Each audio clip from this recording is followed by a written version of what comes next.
honor of that and recognition of it and to highlight it for those that don't know about it. We're doing one along with Mexican Villa every single hour. So just listen, and we'll each hour at some point have the Mexican Villa sounder, and then we'll tell you what the keyword is, and you'll text it in. Now, some of you are listening if you have already won, and you're like, hey, I haven't seen my email yet on this. You will get it today. We had it all set up. Just take 30 seconds here to explain it. We had it all set up, but I thought, well, because I thought I want to test this when it comes to, accessing your, like, pretend I'm a winner, and here I've got my keyword and going through the process, and it just wasn't. I couldn't get it figured out, and so we had to do a little bit of back and forth in order to make sure that we had everything set up correctly, and finally by late afternoon we seemingly got it figured out, and so today is the day that everyone who has been a winner so far will get that information via email. So wanted to give you a bit of a heads up on that. There's a Senate race going on in Michigan that potentially could have an impact on the midterms altogether. Now, there is a Democrat senator, Peters, Jeff Peters. I think Peters is his last. Anyway, he's retiring, and so it is an open seat. And there is a Republican who is running for that seat, and it is a seat that is a hopeful for Republicans to pick up. The Republican ran 2 years ago against Slotkin, who he just barely lost to, I think, like 0.3 of a percentage point. It was very, very close. And currently, he is ahead in the polling, though not by a tremendous amount. The interesting part of the race is that there are 3 Democrats that are ultimately vying to win the primary. And what we're seeing play out in Michigan is what we increasingly see play out in Democrat primaries across the country, and that is one of the candidates at some point in the campaign began to be more openly anti-Semitic. And that resulted in an increase in popularity amongst Democrat voters. This is an uncomfortable reality that Democrats are dealing with, and that is the recognition of anti-Semitism within their party, something that they have long tried to deny. But now they're in this uncomfortable position of recognizing that the most active members of the Democrat Party, the enthusiastic members of the Democrat Party, are anti-Semitic. And so when you have an anti-Semitic candidate that starts espousing anti-Semitism, suddenly they become more popular. This is what we saw occur in Maine just a couple of weeks ago with the popular Democrat governor dropping out of the U.S. Senate primary because of the Democrat challenger Plattner that has a Nazi tattoo, or he covered it up after 17 years of having it. It wasn't just a Nazi tattoo. It was specifically a tattoo for prison guards at concentration camps. So he's very, very particular about the type of Nazi that he wanted to honor with that tattoo. And once that became public, he soared in popularity amongst Democrats. People could, especially some of you maybe Democrats that are listening, scratch your head because that may not be you, and you think, well, this just doesn't make sense. I'm just telling you, this is what is happening. And it's happening in Michigan. Over the last several weeks, one of the candidates, Abdul El-Sayed, has made a number of different statements, including one in a leaked phone call regarding terrorists, that make it very clear he is sympathetic to terrorism and that he's anti-Semitic. And suddenly, he is leading in the polls. It isn't a coincidence that there are now some hit pieces out on him in what otherwise would be liberal media. And I'll explain why all of this is and the potential implications. But what Democrats are really going to be dealing with here, and what they're trying to prevent in some instances, is going into the midterms in which they believe that they should easily win, in which they are favored to win at least the House. But with some of these more local races, statewide races, getting national attention because the Democrat candidates are extreme leftists, they are racist, they're anti-Semitic, they're misogynist, and the trouble that may have spilling over into some of the other races of the non-anti-Semitic candidates. We've got weather coming up here in just a moment. Right now, the latest news update.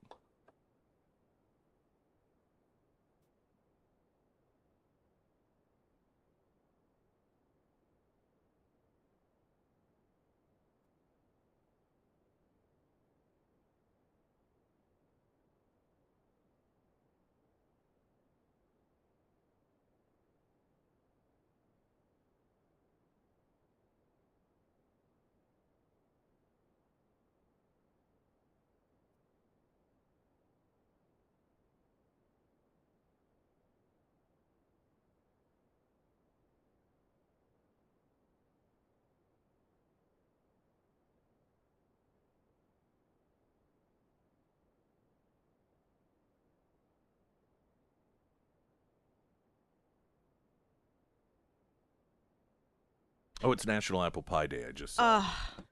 How did I not know that? I don't know. I didn't know you were an apple pie fan. I love apple pie.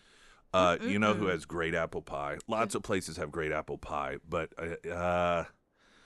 Here we go. well, okay, so it's housed in where T-Bar and Bites is or was over there in the Roundtree area. Oh. Is it called not the pie? I'll have to look at, but anyway, they've got great pies over there. Okay, that was somewhat helpful. A little bit. Geographically, you know where I'm talking. Yes, I do. I just forget the name of the place, and that's all.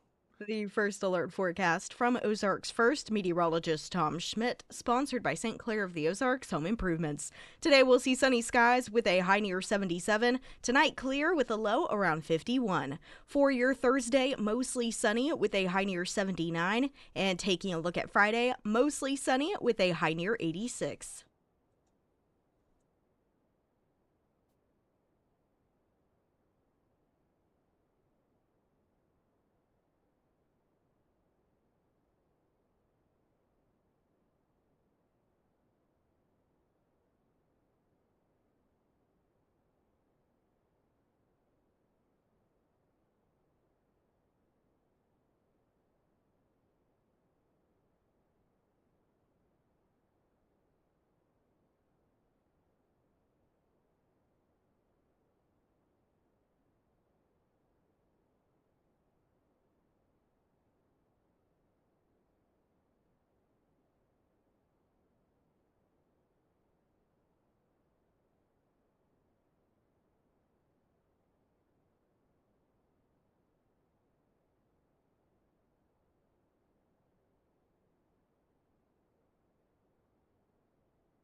There is a Democrat running for U.S. Senate in the primary there by the name of Abdul El Sayad, and he has become the front runner in this race. Now, he was not always the front runner, but he has become the front runner since it has been becoming more apparent that he's anti-Semitic. And this is, I'm telling you, in a primary.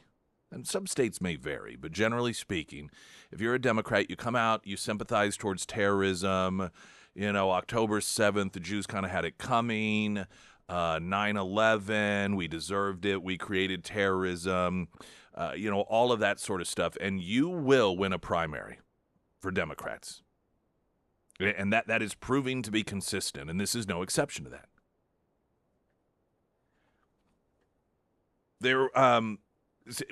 Now, there's 2 points to this. One is it's another example of anti-Semitism in the Democrat Party. And it appears as if there are some forces within the Democrat Party that do not want this individual to get the nomination. Hence, a piece that has come out in Politico questioning his honesty, and he's a doctor, he's a physician, but apparently he's never really practiced, though he has long led people to believe that he did. Now, this is, for a Democrat to lie about their background, that's nothing. Joe Biden's entire career. Now, it derailed his career for the presidency back in the 80s. That was when it was discovered he plagiarized and he lied about his position, his ranking in college, and there was a lot of stuff. And at that point, Democrats cared more about that. But at this point, lying about your resume as a Democrat is just an irrelevant factor. So the fact that Politico, which is an outlet utilized by Democrats to go after political opposition, has written a hit piece on this guy tells us that there is an operation underway, as there was with Eric Swalwell in California, and that is to get him out of the picture. Now, I think there's 2 reasons they want to get him out of the picture. One, the other 2 Democrat candidates are not far behind. And when it comes to head-to-head matchup polling against the Republican, they all do about the same. Now, the Republican, who is a congressman running for this seat, ran against Slotkin, who is the other Democrat U.S. senator, and he came within just tenths of a percentage point in beating Slotkin, and he leads in the polls by 2 to 3 to 5% over all of these other Democrat candidates. So he's already got a bit of an advantage, and this is considered a seat that Republicans could actually pick up in the U.S. Senate. I believe that there are, just strategically speaking here, Democrats who recognize that the Republican already has an advantage, and that when it comes to the general election, they need a strong candidate. And the position that Democrats have put themselves in is, in order to win primaries, they have to be extremely radical and to the left, but that bites them in the butt oftentimes when it comes to the general election. Part of what was very difficult for Kamala Harris to overcome was all of her extreme left-wing positions, like sex change operations paid for by the taxpayers for illegal aliens in U.S. prisons, something that she said during a primary season. You got to cater to the extreme left, but then it comes back, and it is something difficult to overcome in the general. And I'm sure that the level-headed Democrats recognize that you have some anti-Semite who pals around with and defends terrorists and supporters of terrorists, that while he is the popular choice right now amongst Democrat voters, that in the general election, this is going to be a very difficult race to win, and they probably will lose it. The other aspect of this is the Democrats I hate to say it's a race to the bottom, and that's a term that others have used when it comes to, at this point, who is going to be the ultimate victor, though it could be a mixed bag come the midterm elections, because while Republicans do not seem to be offering up voters a reason to vote for them, particularly when it comes to the refusal to pass things like the Save ID Act, the Democrats at the same time are complete lunatics, and they're insane. And so no one really is giving, no one has a clear advantage going into this thing right now. Democrats recognize that in the general election, the extremism works against them. And they also recognize that when you're talking about midterm elections, there are going to be a number of these races that are closely watched. And with Republicans potentially picking up Michigan, this would be one that would get national attention. And in a general election, they really don't want some of the more attention-paid campaigns being around their candidates that are anti-Semitic, because that works against them. They already are concerned, and this is one of the reasons many of them spoke out against Mamdani becoming the mayor of New York City. They were concerned about the implications of the results of his policies and his anti-Semitism, and the Democrat Party being painted as the Mamdani Party. While Ocasio-Cortez may be extremely popular in the extreme lunatic blue portions of the country, she does not do any favors for the Democrat Party with red and purple country. Democrats, I believe, recognize that having El Sayed as a U.S. Senate candidate with all of his troubling background with anti-Semitism probably is not going to help them when it comes to the general election. Candidates that are running in areas that they know they have to be more moderate, that are Democrats, don't want to be asked about what El Sayed said on the campaign trail. They worry about things that he will say or that he has said, and are going to be worried about being asked, do you condemn those statements? Do you support those statements? And the narrative being dominated by Democrat Party, hate-filled, violent-filled, anti-Semitic. So this is why you get stories like Bad Medicine, in which Politico is coming out with this piece, questioning his honesty, questioning his background, not the anti-Semitism. Because, see, that is a winner for Democrats in the primary, but about his medical background. And I mean, it's relevant in the context of what their goal here, but at the same time, it's just more of the same. It's a Democrat lying about who they are, what their background is. I mean, rarely is there any Democrat that has some sort of resume they tout, be it military background or medical background or any other sort of background, in which it turns out a lot of it's not true. And this is no exception. Politico, just hit on some of the major points coming up here in just a couple of moments. But I just...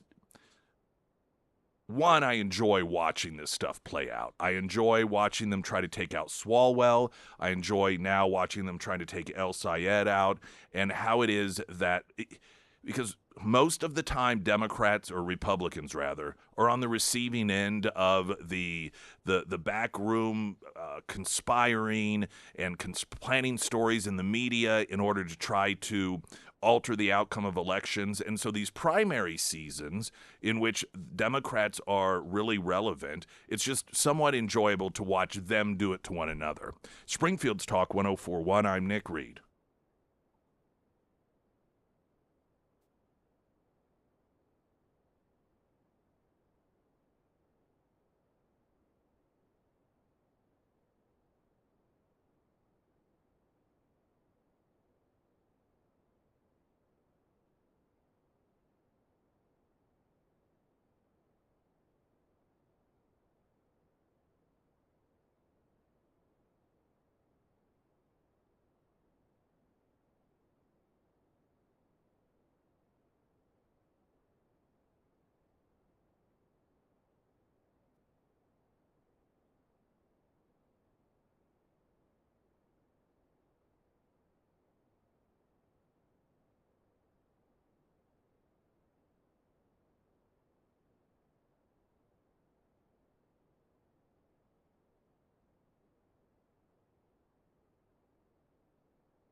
Hey, keep listening, everyone. Coming up, we are going to have a new keyword for the hour, for the morning, every day, and we've had quite the volume of text in for Oh this. my It's goodness. one of There's the a lot of people that want a party pack. one of the higher volume participation texting contest. Which I and the funny thing was.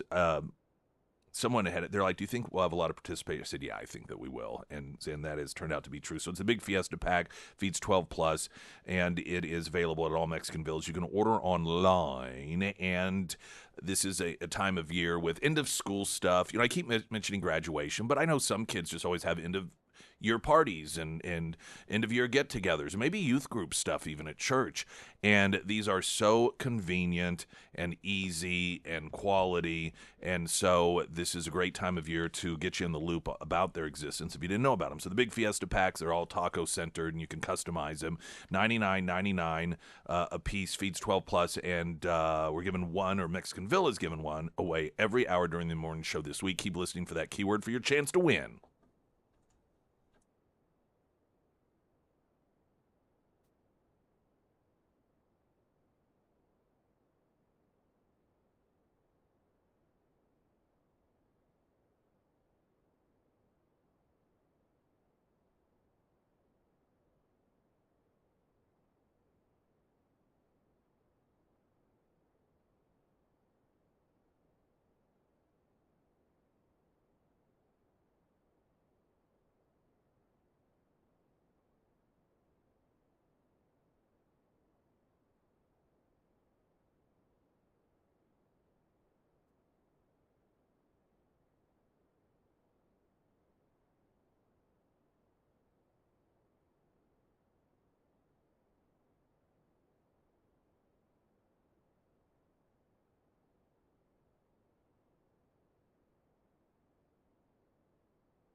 Fields Talk 1041, the first alert forecast from Ozarks First meteorologist Tom Schmidt, sponsored by J&S Automotive. Today we'll see sunny skies with a high near 77. Tonight clear with a low around 51. For your Thursday, mostly sunny with a high near 79. And taking a look at Friday, mostly sunny with a high near 86. Oh, yeah. Oh, yes, indeed. Ben Chilada is at work. Yes, he is indeed. All right, the keyword is Ben, as in Ben Chilada. Ben. Text that to the Pyramid Roofing Company text line, 417-447-KSGF. And that will get you registered. There will be a winner in the 6 o'clock hour. There will be the keyword will be given again in the 7 o'clock hour and the 8 o'clock hour. Now, let's just be transparent here. You're like, what's the same keyword? Yeah, it is. But here's the thing. There are going to be people listening when we do it again that didn't hear it this time. Now, every day is a different one. So I mentioned that in case you think, what are they talking about? Do they even know what they're doing? They keep saying but it's the same one. The 8 and the 9, yes, it will be the same one. But I'm just acknowledging we know that. And it's, for good reason that we're doing it. But anyhow, the word is Ben, Ben, and good luck to you. I should have made the whole word benchilada. Yeah. Now, and if you could spell that. One of the fun parts about the texting is so Sarah sets it all up from a technical standpoint, and when you text the word correctly, it goes to a separate area. Those all get quarantined over to the contest texting folder. If you incorrectly type the word, or it's just the wrong word, it doesn't go there, and we see it instead. And it's always somewhat entertaining to see the variations of words that people will text in. Oftentimes, it's an autocorrect. And so far this morning, we have bean that has come through no. instead of Ben. The word is Ben. We have enchilada, which is the full legal name of Ben Chilada, but no, Ben is it's Ben, Ben, and then Een, Een. So that's what's so far. So if you're listening right now, you may want to check and make sure that you texted Ben. You should get a kickback, right? Telling them that they got so if you did not get a thing telling you, hey, good job, you're entered or something like that, then double check, because in all likelihood you probably just had an autocorrect occur, or I don't know what you did wrong, but something wrong. I like bean and enchilada. It's good. All right. So Politico has this piece, and it's clearly meant to try and reconfigure the Democrat primary in Michigan to prevent the openly anti-Semitic candidate from winning the general election. The primary, because they feel he'd be the weaker candidate in the general election, and I think they just don't want more attention drawn in the overall general midterms to the anti-Semitic problem within the Democrat Party. And Politico, now, they're not focusing on the anti-Semitism because that's only going to help him in the primary. So instead, Politico, which is left-leaning, is focusing on his medical background, writing that Michigan Democrat Senate candidate Abdul El-Sayed, for years, has publicly said he's a physician. But there's overwhelming evidence that he's had no experience as a licensed medical doctor. This April, he gave an interview to a local TV journalist where he talked up his credentials as a physician multiple times. In March, he told a group of Teamster nurses that he had, quote, been in enough codes to watch who really does the work, and said that same month on a podcast that, quote, I've been a doctor my whole career. His LinkedIn profile currently says he's a physician, and late last month, he called himself a physician and epidemiologist at a Council of Baptist Pastors debate in Detroit. But according to a review of Michigan and New York state medical records, he's never even been granted a medical license in those states. El-Sayed's hands-on experience treating patients appears to be a short clinical rotation called a sub-internship at a small hospital in Manhattan for 4 weeks at the end of medical school, in which he told a podcast in 2022, he said his job was, quote, to be like the worst doctor on the team, and said he was, quote, cosplaying a doctor, end quote. The perception in Michigan is that he is at least, at one point in his life, a licensed physician, said Chris DeWitt, an unaligned Democrat strategist based in Michigan. That apparently is not the case, and it blows up a big part of his campaign.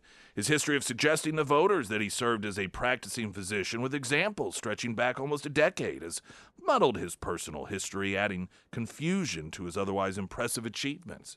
In 2018, when El-Sayed was running for governor of Michigan, Crane's Detroit Business published a story that also examined his claims of being a physician but not having a license to practice medicine in Michigan. El-Sayed told Crane's Detroit Business at the time, I think there's a lot of ways one serves as a physician, just not actually as one. He said, and I think the work that I've done and I continue to do is true to the core and the ethos of medicine. When I took my Hippocratic oath, that is still an oath that I use to guide my work today, I'm a physician because I have an MD, but I'm also a physician because of the work that I've dedicated my career to.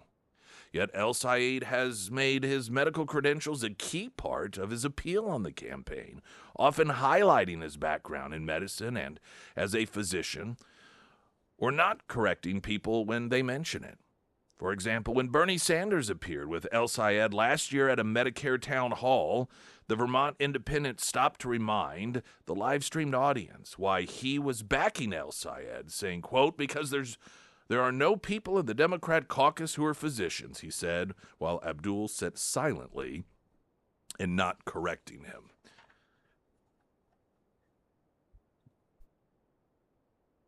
The fact that this is a Democrat running on a fake resume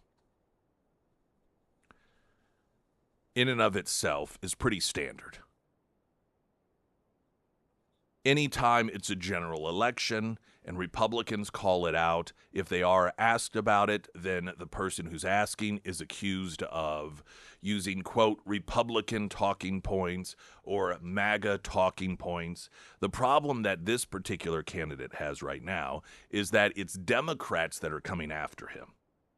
And they're coming after him because they believe he's the weaker candidate in a general to take on the Republican. This is a potential pickup for Republicans, but they also don't want, during the general election and the House up for grabs for the midterms, yet another high-profile Democrat vying for a seat as an anti-Semite.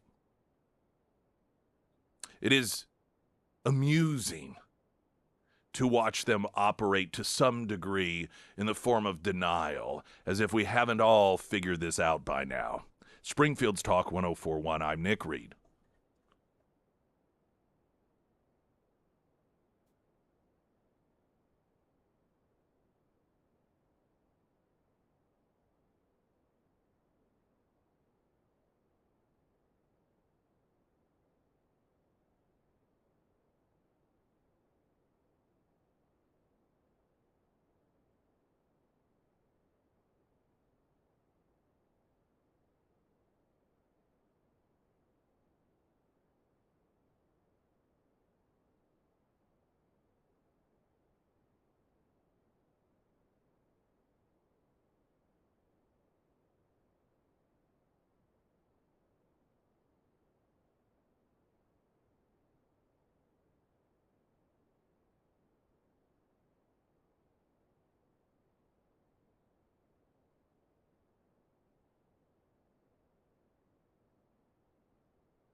Hunter Hardscapes and Outdoor, all of your hardscaping needs, landscaping needs. You know, we've got on streaming. Those of you that listen on streaming, you also hear an ad run, and it's actually Daniel Hunter. If you don't listen on streaming, you don't hear this, but on our stream, there are commercials, because the commercials are sometimes the same, sometimes they're different. And Daniel Hunter, the owner of Hunter Hardscapes, one of the things that he talks about is what hardscaping is, and recognizing, a lot of people don't necessarily know what that is, and that is the the built-in infrastructure that oftentimes the landscaping's around, like your retaining walls and your pavers and the quote hard stuff. And it really elevates the landscaping, oftentimes literally elevating it, and having different levels and so forth, adding depth to the landscaping. And so while they do the landscaping, obviously, and they are premier with that, and premier when it comes to lighting and when it comes to drainage, keeping that damaging water away from your home, your infrastructure, the hardscaping being a foundation is something that can add so much value, and just look to your home, better look for it. It doesn't always, our hardscaping, for example, wasn't necessarily for the purposes of landscaping. It was to have an outdoor living area. So it covers a whole array of areas, and you can see all of that by going to hunterhardscapes.com, before and after pics of some of the residential jobs of people right here in the area. hunterhardscapes.com, also under Nick's endorsements at KSGF.com. A Pennsylvania Supreme Court justice announced Monday that he was leaving the Democrat Party, citing anti-Semitism in the Democrat Party. Justice David Wecht said he is now an independent voter because of anti-Semitism in the Democrat Party. This in a statement shared by Spotlight PA reporter Stephen Caruso. He was elected to the state Supreme Court in 2015 as a Democrat, Politico reported. He served as vice chair of the Pennsylvania Democrat Party from 1998 to 2001, according to the statement. Wecht said that the Democrat Party has been slouching towards anti-Semitism over the past 25 years. His voice joins a number of other voices within the Democrat Party, including that of Democratic Pennsylvania Senator John Fetterman, sharing the same concern. The statement from the former Democrat judge, he's still a Supreme Court judge, formerly a Democrat, said, quote, Nazi tattoos, jihadist chants, intimidation and attacks at synagogues and other hateful anti-Jewish invective and actions are minimized, ignored, and even coddled. Acquiescence to Jew hatred is now disturbingly common among activists, leaders, and even many elected officials in the Democrat Party. I can no longer abide this, so I won't. I'm no longer registered within any political party. This is a decision that Democrats are going to have to make, and some are making it. Are you going to abide by, acquiesce to, become one of these people that the Democrat Party has become? I've been saying for some time this is become an inevitable choice. It is not something you can ignore. You can ignore it, but then you become one of them. You are one of them because you are supporting them. And I've also said it doesn't mean you have to become a Republican. There are many parties out there. You can become, well, the Green Party has actually got a huge anti-Semitism problem in it as well. The problem if you're a left-winger is most left-wing politically influenced parties at this point have an anti-Semitism problem. So if you hold the Democrat ideals outside of that,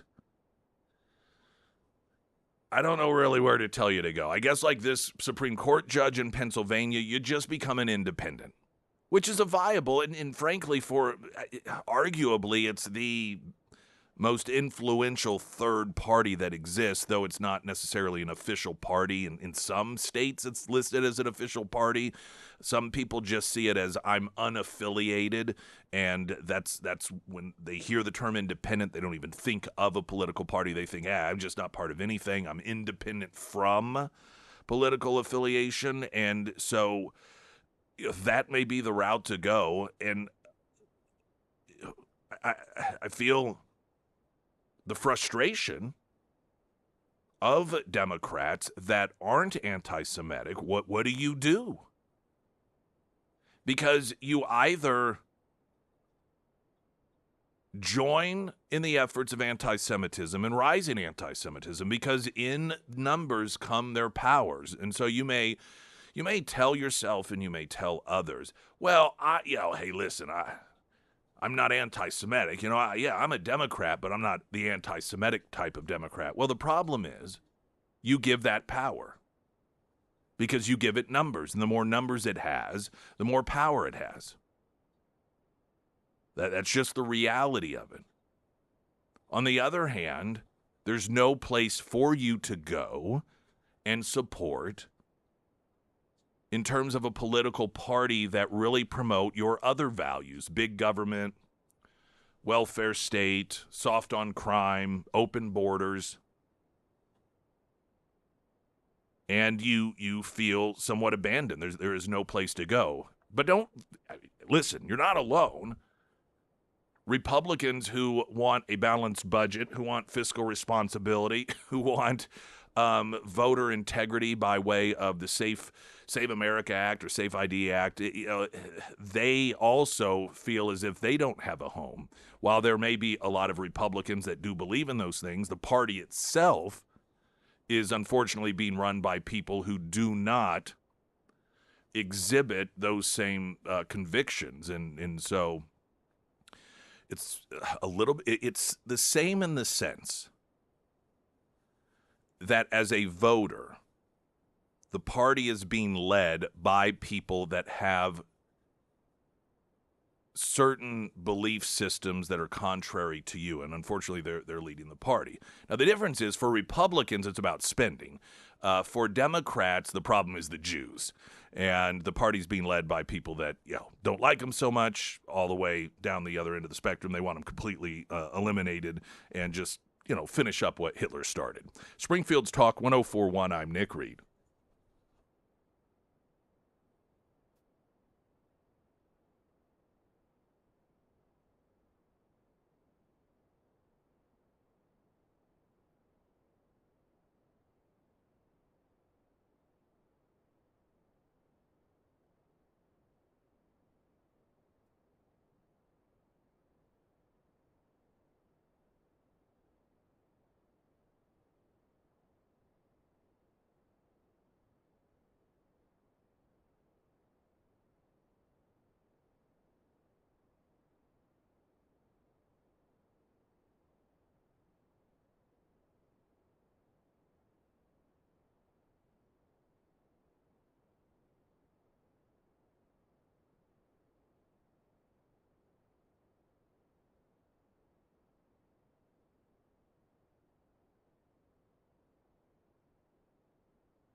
Sarah Myers. Thank you. Foreman Mechanical Heating and Air. If you have hail damage to your home, you think to check the normal things, your roof, your gutters, but don't forget about your outdoor HVAC items as well. Now, I was talking with Russell the other day, and he said that they've received quite a few calls for hail damage, so this is just your friendly reminder to make sure that your outdoor AC unit is okay, and make sure that your flue for your furnace and your water heater are okay as well. And if you do have damage, or maybe you just want a second pair of eyes on things, make sure that you reach out to Russell and the Foreman Mechanical team. Now, the Foreman team, they handle everything from your very simple repairs and maintenance to new unit installs. They also have a 24/7 emergency service line as well if you need it. So if it is time to have the Foreman team out to your home, reach out to Russell today. You can find all of the contact information for Foreman Mechanical Heating and Air under the Sarah's Endorsements tab at ksgf.com. Someone had texted in regarding the Mexican Villa Fiesta packs, and they're like, hey, what email will the information, if we're a winner, be sent to? When they text in and win, do you get an email from them? I do, okay. Yep. And the verbiage that I use is, hey, give me an email that you use. Yeah. So if you win and you're contacted, you will at that point be asked for the email you want it sent to. And if I don't have your full name in our system, because some text Okay. messages will pop up just the phone number. Right, So I'll right. ask your full name, and then I'll ask for your email, and then you'll be sending out emails later today. Yes, yeah. Today will be the day that all of you that won Monday, Tuesday, and then today as well will get a link so you can go ahead and, if today you want to cash in on that Fiesta Pack, There you go. you can do so. A little pick me up for the week. That's right, indeedy do. Missouri Supreme Court solidified Republican redistricting victory, upholding the state's redrawn congressional map that created an additional safely Republican district ahead of the 2026 midterm election. They upheld that new 7 Republican, 1 Democrat congressional map, which will be used in the 2026 election. The court found that the new map did not violate Missouri's constitutional compactness requirements and that petitions for a referendum on the issue could not freeze the implementation of approved state laws. Missouri Attorney General Catherine Hanaway said in a statement, thanks to the hard work of our legal team, the Missouri First map stands. The rule of law is vindicated, and Missouri voters can have confidence that their legislative work has been upheld. Democracy wins. Eric Schmidt praised the decision, calling it a big win. Kehoe also saying the same. And I just, part of the pleasure in this is how this is completely just boom. It's one after another. Republican win, Democrat loss. Republican win, Democrat loss. This was a game that once upon a time Democrats dominated because Republicans didn't even play. They just did not play. And then Trump's like, play the game. They're playing. You can't score if you don't play. And so Republicans started playing, and then Democrats were like, we're going to play harder. And then suddenly they just got greedy. And that greed is blowing right back on them. And it's just bam, one after another, after another, after another decision, court decision. And they're all in defiance of what Democrats have been attempting to do. And they are fit to be tied over it. And they are targeting the courts up to and including, which I'm sure you've heard, the Virginia Supreme Court wanting to retroactively put a retirement age, forced retirement age on judges. An age of 54, which is the age of the youngest judge on the Supreme Court. So the Democrats have come up with this plot, though some are saying, yes, we may want to leave well enough alone here. This thing has already bitten us. Maybe we should just stop this and let's focus on other things. But some Democrats, and Hakeem Jeffries, the election denier, is one of those who is keen to the idea of putting into place an age limit saying if you're 55 or older, you can't be a judge, then kicking every one of them off the bench and replacing them with left-wingers. In the name of democracy, because that's how democracy works. When you don't get your way, you just come up with arbitrary, you just get rid of all the judges. That's the sort of thing that happens in Cuba. That's the sort of thing that happens in Venezuela. This is the sort of thing that happened in the former Soviet Union. This is what happens under authoritarian regimes.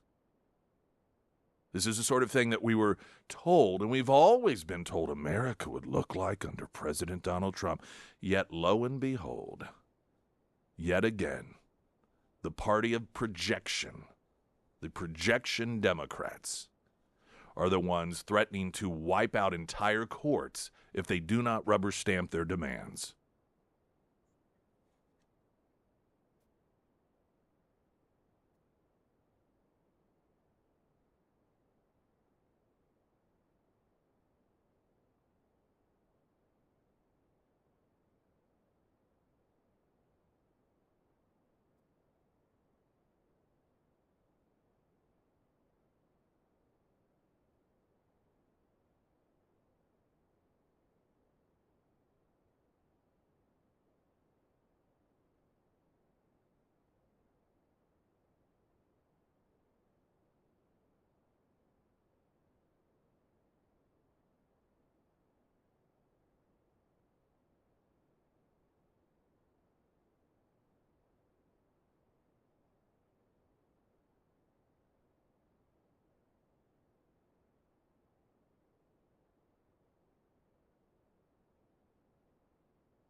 Springfield's Talk 1041.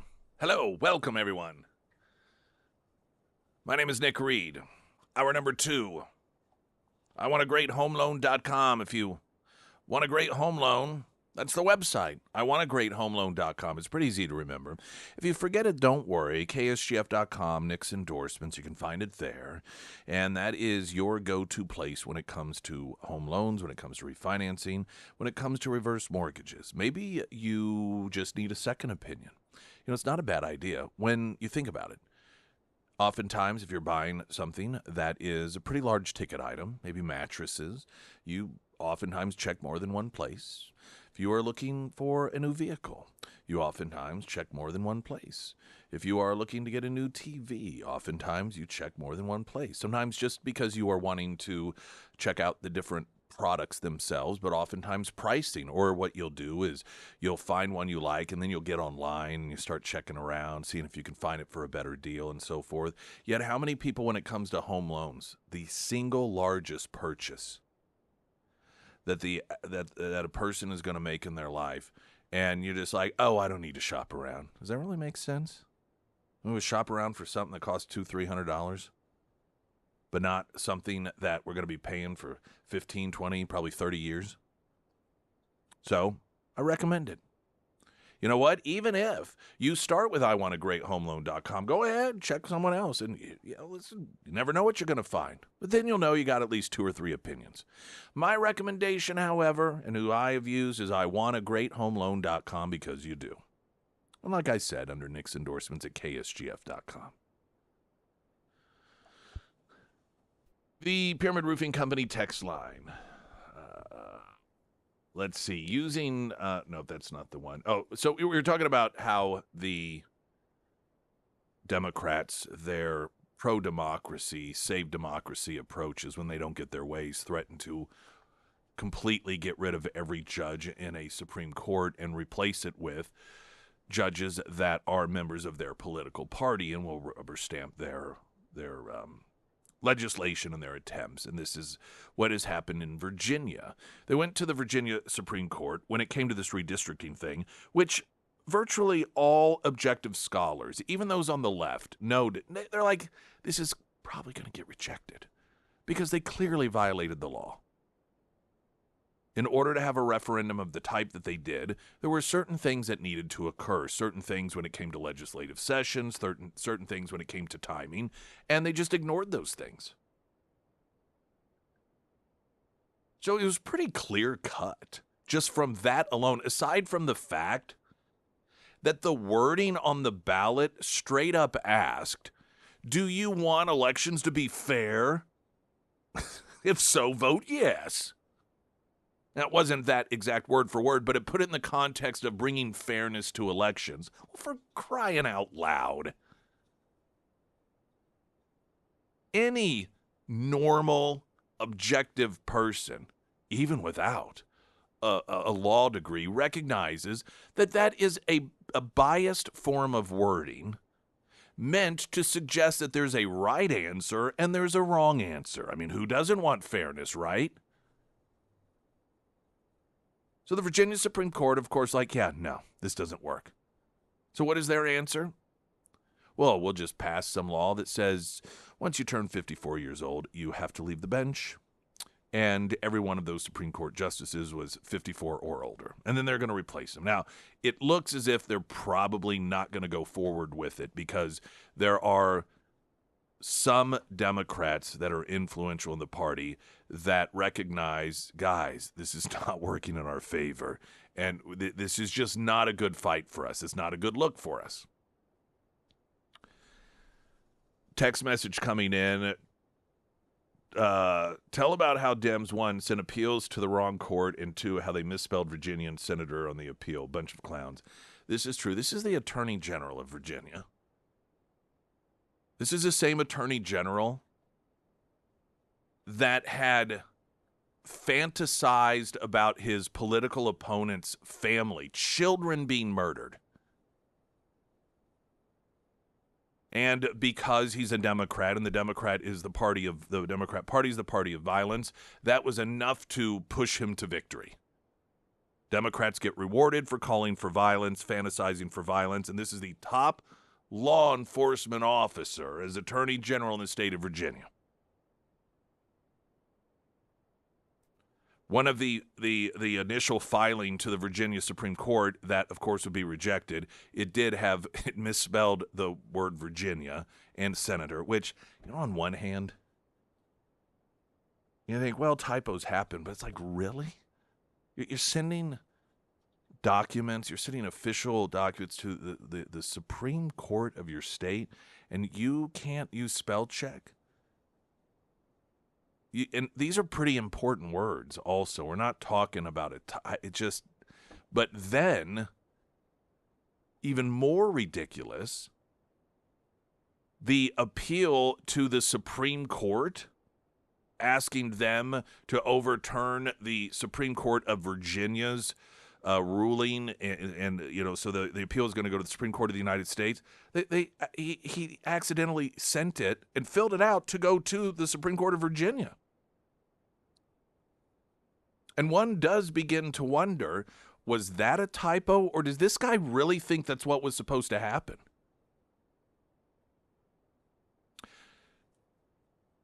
One of the reasons that the Democrat Party increasingly has these elected officials that leave you scratching your head saying, how could they do something so dumb, is because the Democrat Party does not generally elect people based off of merits. They pick people that check off the right boxes. And over the last several years, one of those boxes is you really hate Trump and you espouse anti-Semitism and promote violence. And this Democrat who ran for Attorney General espoused violence, fantasized openly about violence towards not only political opponents, but their children, small children. He obviously hates Trump. So you hit enough of those markers, that's all that matters to Democrats. They don't care whether you're qualified. Look at the most unhinged lunatic on the Supreme Court of the United States of America. Joe Biden flat out said that he was going to pick a black woman, and same thing for his running mate. When you take people who are not qualified, who have not demonstrated that they are qualified, but you give them jobs because of their skin color, because of their gender, because of their sexual orientation, because of things that have nothing to do with the job itself, then you end up with people that are in positions of power, and then you're scratching your head saying, how did this person even get this job? Because people on the left believe meritocracy is racist, it's wrong, and people should not be elevated to positions of authority because they earned it, because they deserved it, because they demonstrated competency, but instead because, well, they're oppressed or they are part of a privileged class.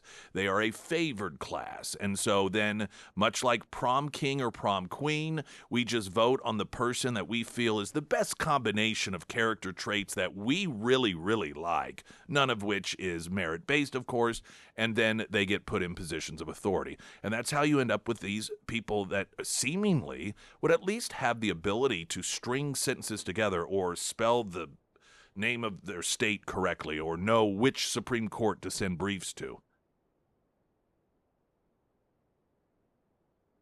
Weather coming up in a moment. Right now, the latest news update.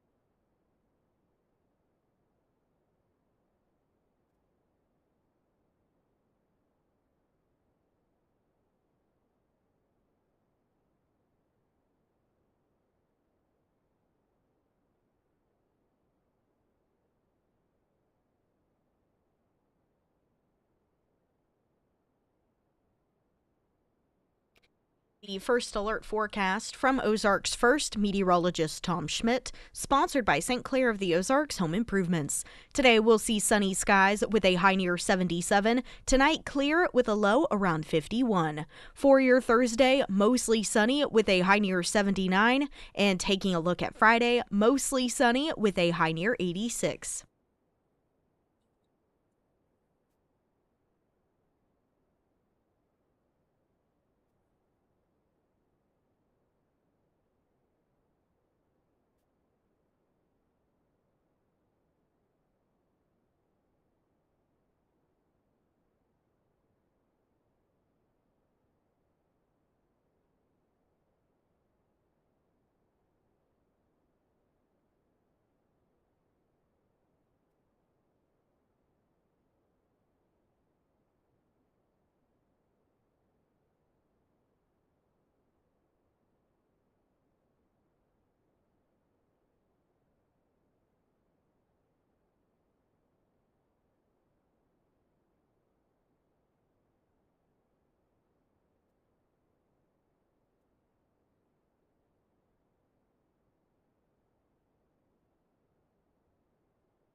Kash Patel gave Democrat Senator Van Hollen the old what for during hearings. I love a good old-fashioned what for. It was a good old-fashioned what for, and so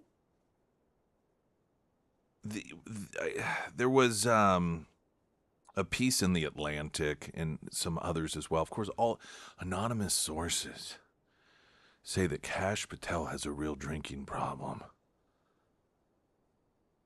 Now, of course, he does press conferences. He's out and about all the time. He's never really appeared to be inebriated.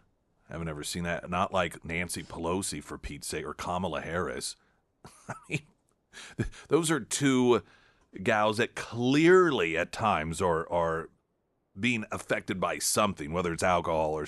I don't think any reasonable person can observe some of their performances and listen to some of their slurred speech and not agree that there's some drinking issue there. So that's what we see with our own eyes. Now, you don't see it with but anonymous sources say, oh, well, so of course... Van Hollen, of all people, and I say of all people for reasons Kash Patel himself will exhibit here, asking Patel during these hearings about the rumors. Occasions when your security detail had difficulty waking or locating you, is that right? Nope, it's a total farce. I don't even know where you get this stuff, but it doesn't make it credible because you say so. I'm not saying it, Director Patel. It's been written and documented. You are literally saying it. No, I'm saying that these are reports, Director Patel. No, And unlike I your will baseless say, reports, Director the only person Patel, that was slinging margaritas in El Salvador on the taxpayer dollar with a convicted gangbanging rapist was you. you know, The only person that ran up a Director $7,000 bar tab in Washington, D.C. at the this lobby bar suggests to me- was you. So this the only individual suggests in to this me that room the that has been allegations are drinking on true. taxpayer dime during Are the day you polygraphing? is you. Director Patel, come on. These are serious allegations that were made against you. The They're in a allegations lawsuit are that false. you filed. You drinking margaritas with a gangbanger Actually, is true and on it just video. goes to show you You don't- running a $7,000 bar tab at the lobby bar Patel, has been filed by your own this office goes to drink show- during the day. That's Chairman- you. Mr. This is Chairman- the ultimate example of hypocrisy. Mr. Chairman, I will not be tarnished by baseless allegations let me and ask fraudulent you a statements question. from the media. the fact that you mentioned that indicates you don't know what you are talking about. Now, here, The Director only thing I Patel, know is you're the one drinking Direct- margaritas with felons. actually, One of the things that Democrats do is they say things that don't have anything to do with what's being talked about. This is how you can tell that they are trapped by the facts. Van Hollen telling Patel, the fact that you're saying this demonstrates that you don't know what you're talking about. What is that? What does that mean? What is it that you're claiming he doesn't know what he's talking about? I mean, the margarita thing with the convicted gangbanger rapist, I mean, we that's true. It happened. I mean, you were the one who went down there and made sure everyone knew for your little publicity stunt so that you could show as a U.S. Senator your number one priority was some illegal immigrant gangbanger human trafficker who not once but twice his own wife had to get a restraining order against because of his violence. That was you. You went down there and did that. Regarding the $7,000 bar tab from his office or campaign or whatever, in which he didn't straight out deny it, but see, that's the inference you're supposed to get when Van Hollen's like, oh, you don't know what you're talking about. He's not flat out denying it, but his hope is that you'll think that that's what he's saying here, that it didn't happen. Well, Patel posted a copy of the tab on X. And, receipt. I just can't stand these people. The smugness, the elitism, and this isn't a defense of Patel, other than there's no actual evidence of this at all. Zero. And guess what? Just to be straight up honest, we have an FBI that by all accounts is functioning so much more effectively now than it was, largely because of priorities. This is something we know. This is part of the reason that arrests are up. This is part of the reason that increasingly we have shifted from an FBI that was running around concocting these stories about white supremacy and creating false narratives regarding Christian nationalism, and now they're actually finding and rescuing children that are part of sex trafficking rings. They're actually doing meaningful work, this massive increase in effectiveness. So guess what? You know what? If Kash Patel's drunk on the job every day and still is able to turn the FBI into a much more effective justice machine than it was prior, all right, fine with me. What does that say about the previous FBI directors? If Kash Patel is such a drunk on the job, yet he can massively outperform James Comey, outperform Christopher Wray. This is the cell phone that they always make when it comes to Donald Trump as well. I mean, Donald Trump, he has no idea what he's doing. He's careless. He's an idiot. He's out of his mind, 25th Amendment. Well, what does that say about you, given that he's 1,000 times more effective at getting things done? What does it say about previous FBI directors if Kash Patel is some stumbling drunk, yet he has managed to turn the FBI into a much more effective justice machine than, they were able to when he's walking around drinking all the time.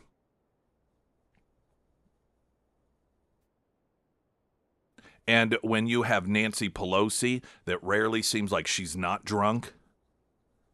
When you have Kamala Harris, who not quite the frequency as Nancy Pelosi, but clearly at times, and you want to talk about, quote, rumors, it's long been said that Kamala Harris has a drinking problem.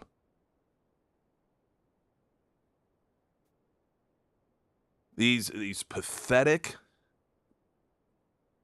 elitist. And, Kash Patel, I've always been, in terms of personality, somewhat indifferent to him. But here's what I do know, and this does tell me something. Everything that they complain about him, everything that comes out that's criticism of him, doesn't have to do with the actual outcomes of how the FBI is being run. It's, claiming that he drinks too much, claiming that, he pitched a fit because he didn't have an FBI jacket at some certain event, or he likes the camera too much. You notice it doesn't ever actually have to do with, okay, but how's the FBI being run? Like, what are the actual results? I think that says something. If they were hitting at Kash Patel because arrests were down and because cases were just falling apart left and right at a rate that we'd never seen before, and all of a sudden these sex trafficking rings that for years we'd been effectively busting, but now it just wasn't happening, and we seem to, then okay, that's legit. That's not what they're doing. It's all personality stuff. And so to me, what's significant is not what they're criticizing him over, but what they're not criticizing him over. Springfield's Talk 104.1, I'm Nick Reed.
All right, so we're halfway through the week, and Friday we will have our Friday Roadshow at Scramblers, and so we'd love for you to come out and join us for that and have some breakfast as we do broadcast out there. Again, a couple days away.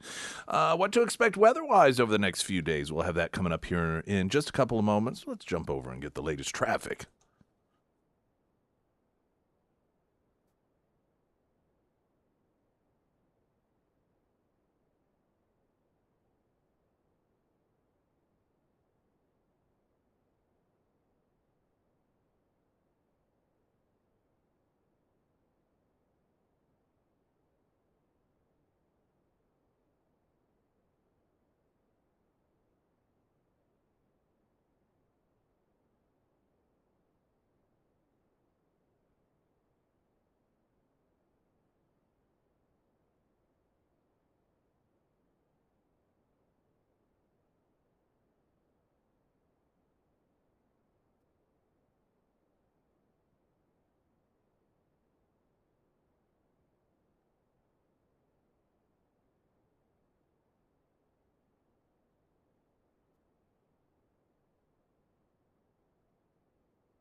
Springfield's Talk 1041, the first alert forecast from Ozarks First meteorologist Tom Schmidt, sponsored by J&S Automotive. Today we'll see sunny skies with a high near 77. Tonight clear with a low around 51. For your Thursday, mostly sunny with a high near 79. And for Friday, mostly sunny with a high near 86.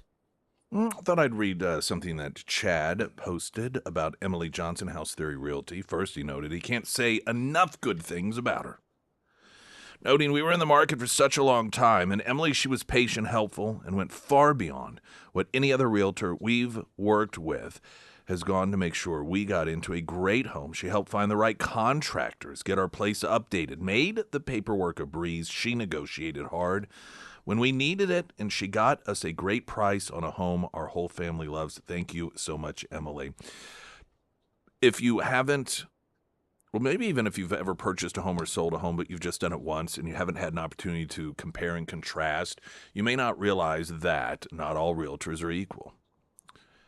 Some of them looking to make a little extra walking around money. It's part of sort of the gig economy for them. And they do an all right job. But then there are those that do go above and beyond. And that's what you get all the time. I mean, just constantly with Emily Johnson. You hear it constantly. She has this perspective, and I love it. When you are looking for a realtor, think of it as a job interview. You are hiring somebody. Treat it like if you've ever done hiring before. What do they bring to the table? Compare and contrast to the others who applied for the job.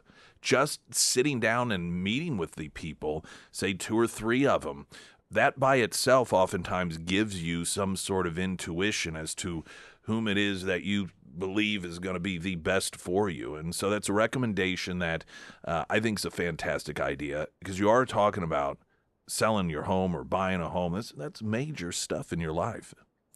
So if you want it done right, you want to go by my recommendation and so many others, Emily Johnson, House Theory Realty.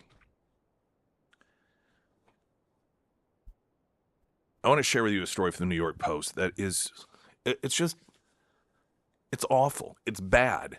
And some days it seems like a theme. It just happens to be there are numerous, quote, local stories, maybe not local here, but they're, local to other areas of the country in which you see these horrific things happening in the world of education or the world of politics.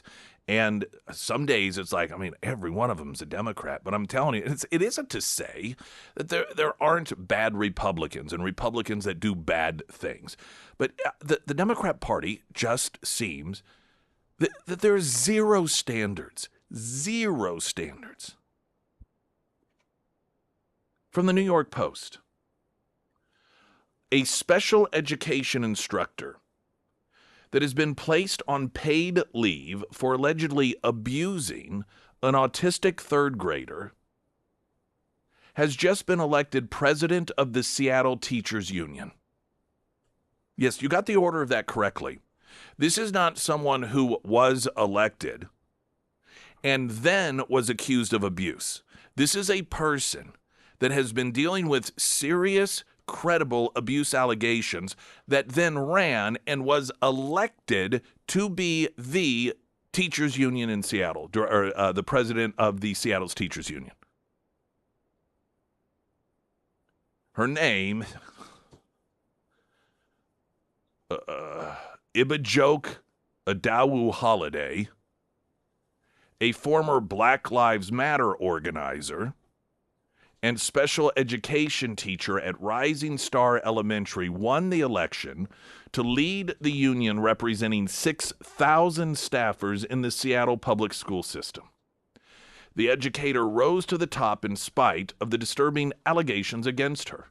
Adawu Holiday is accused of repeatedly abusing a disabled boy over the last school year by the student's family, including one instance that was witnessed by the student's therapist. The child, who has autism, a speech delay, and is partially nonverbal, came home with bruises the size of adult fingertips on his arms in October, then again in December, according to a complaint obtained by the Seattle Times. The third grader's therapist also saw Adawu Holiday chuck a marker at the boy's head while he was working at the classroom whiteboard in December, the complaint alleged. The boy's parents presented their son with visual aids, which he used to identify Odawu Holiday as the perpetrator. A police report obtained by the local outlet supplemented the family's accusations and divulged extra details about the special ed teacher allegedly grabbing several students by the arm to the point that they complained about hurting them. Odawu Holiday was placed on paid leave over the allegations in December. Bev Redmond, the Seattle Education Association Chief of Staff and Public Affairs, confirmed to the local outlet. The district also reported the allegations to the Seattle Police Department. The board certified the abusive teacher's election win on Friday night, an SCA spokesperson told the Seattle Times. Any school community member who's actively employed by the district and paying union dues can run for president of the organization, according to the association. Meanwhile, the new union president's victim is still suffering, according to his parents. Now, where to even begin? It would be one thing, as vile, disgusting, depraved as it would be if you're talking about someone that was appointed by a board of 5 or 6 union people. This was a vote that was taken to represent 6,000 members, in which presumably, I'm sure maybe some did not vote, but I would guess a vast majority of them did, and this wasn't secret information. What does it say about the culture of the people represented in the teachers' union in Seattle? That of the options they had, one that is accused of, credibly, with police reports, with bruises, with a therapist witnessing one of the attacks against a disabled child, and they're like, no, that's our pick? I'm not sure who the opposition was. It doesn't say in the New York Post story, but I suspect surely it can't be worse than her. I mean, the fact that she still has a job, is still in the classroom. And the sick thing is, this is Seattle. It's a city dominated by Democrat politics, Democrat culture. There's not going to be any major pushback against this. The teachers' union certainly isn't going. They're the ones who chose her.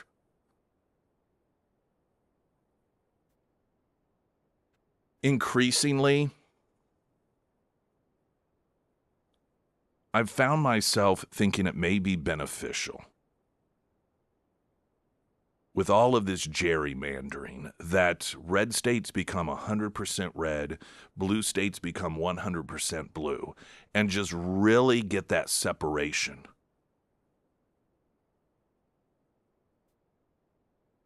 Having a red state say, you know what, we're going to gerrymander stuff up, and so there's no representation of Democrats.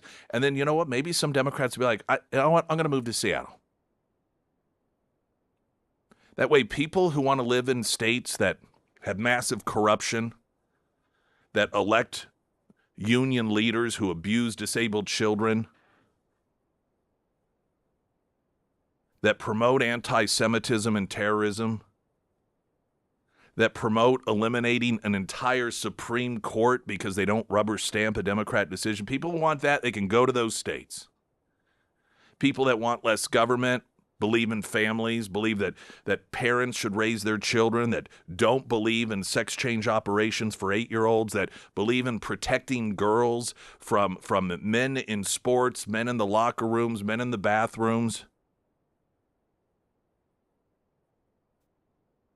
All of those people can stay in the red states. I mean, arguably, that's the way our system was set up anyhow. And so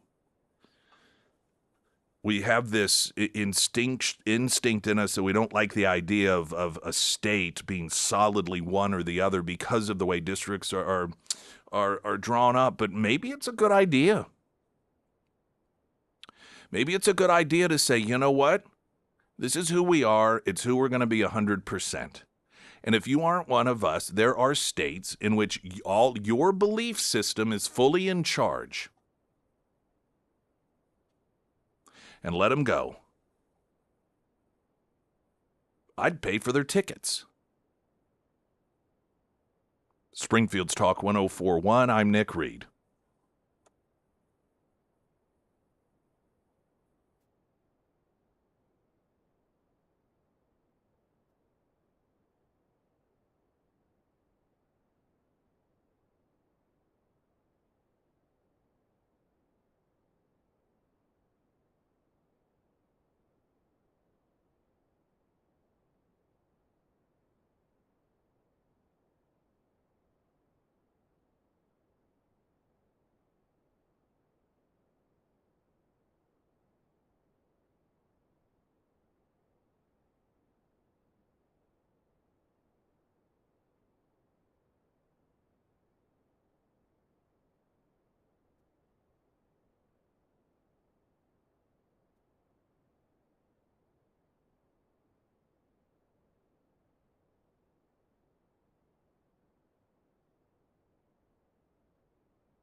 Sarah Myers. Thank you. The Pyramid Roofing Company. I know a lot of you out there are still dealing with storm damage.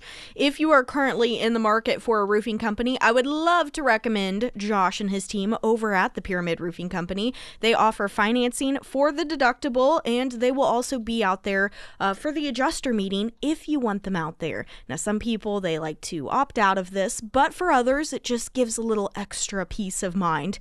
And finally, of course, they offer free roof inspections and discounts for our military and our first responders on new roof installs. So if you have storm damage, or maybe you've already had a roofing company out and you just want a second opinion, make sure to reach out to Josh and schedule that free roof inspection today. Now you can find all of the contact information for the Pyramid Roofing Company under the Sarah's Endorsements tab at ksgf.com.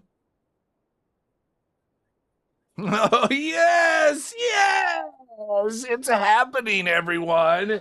It's happening. We are switching to an all-Hispanic channel. No, I'm just kidding. That's not what that means, though. Mexican Villa, the big Fiesta pack, feeds 12 plus, only $99.99. Crunchy and soft tacos, nachos and chips, 2 styles of queso, mild, hot, sweet sauces, and Mexican rice, refried beans, seasoned beef, chicken, you name it, you customize it the way that you want it, and it is fantastic for end-of-school stuff, for gatherings, for parties, for events, or just if you have had a really bad day or maybe a great day and you want to sit around and eat as many tacos as you possibly humanly can, and maybe even more than that. Every hour, this week, giving one away. When you hear the sound, then we're going to give you a word, which is what we're going to do now. All right, the word's Ben, B-E-N. You may say, why Ben? What is the tie in there? When you go to Mexican Villa and you see the guy in the sombrero, that is Ben Chilada. That is the official mascot. So Ben, short for Ben Chilada. That's the name he uses around his white friends. Text that to the Pyramid Roofing Company text line 447-KSGF, and that will be your entry. We will have another giveaway in the upcoming hour. Now, someone had texted in, and apparently they had won earlier. They're like, hey, I didn't get the winning, there's a code that you utilize in order to claim your prize, and those have not. They were supposed to go out earlier, but there was a bit of a hang up, and those should go out today. So if you win, or one Monday, one Tuesday, and then if you win today, you will should get in the email that we have from you. That address is where we'll send you the instruction on how to get your Fiesta Pack, and then we'll be doing it again Thursday and Friday. Okay. Someone asked, is that the Mexican Villa yell from the movie Three Amigos? I don't know. Well, Sarah, you put it together. Where did you grab that? What did you type in order to find that sound, Sarah Myers? What words? I believe the word was Greedo? Gritto? No, but what word did you use to get to the sound? What did you have to search? I had to Google the Mexican yell I'm just fine. before songs, and that was the word that it gave me. So then I used our little audio library that we have here at the station, and I used that word, and it pulled up like 4 of them. And that is the one I settled on. I wanted to ask to see if whatever words you used were words that would sound like they were racist when you said them, but they really weren't. No. You know, like that just sounds racist even. So Mexican yell. That's what you typed in. And what's it? What's the official term for that? I think it's called a Grito, Grito or Gritto. So it's a passionate, high-pitched vocal shout. It's fun. It is fun. Is there just like a white person version of that? You know, Sabrina Carpenter got in trouble at Coachella because there was some Middle Eastern yell that someone did, and she's like, "What is that? That's weird." And they're like, "You racist," because she didn't know. And then if you Mexican yell that, but like a white person yell, I don't know what that would be. Get off my lawn. Maybe, yeah, get off my lawn. That's Three Amigos, great movie. It is such a good movie. If you, as of late, because of the Netflix series Only Murders, Martin Short and Steve Martin have, as a duo together, just become extremely popular. In fact, they've been touring. I think they were going to be at the Fox in St. Louis. I want to say that got postponed because Steve Martin's daughter had committed suicide, and so they sort of put a halt to things. I don't know if it was rescheduled, but the two of them worked alongside of Chevy Chase in Three Amigos, which I think was the late 80s, maybe around 90 or so. I happen to think it's one of the great classics. But it does sound quite similar. I know exactly the scene you're talking about. It's the opening of El Guapo's birthday celebration. See, I know. This is a movie I know very well. It's a very good question. All right, want to take or get a traffic update here and then play for you some audio of the now leading candidate for the Democrats in the gubernatorial race in California. This is Xavier Becerra. Now, the Democrats have been trying to take him out. There was a Politico hit piece of anonymous sources from the Biden administration. He was the director of HHS during the Biden years.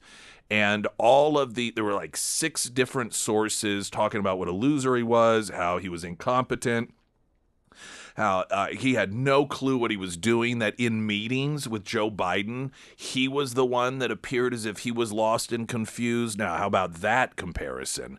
When Joe Biden is the sharp one in the room between the two of you, but that is the positioning that the Democrats have been putting forth about him, because they want him out. And the reason they wanted him out is because he was drawing a lot of votes away from what the other top tier Democrat, and they were afraid they'd end up in the same situation they had before Swalwell dropped out, and that is that the top 2 vote getters would be Republicans, and in the jungle primary, that would mean that in the general election, there were only 2 Republicans that were going to be an option, and they were fearing Becerra might be the one, or might draw enough votes away from the other top Democrat vote getter that they wouldn't get up there. And so it's just all about strategery, if you will.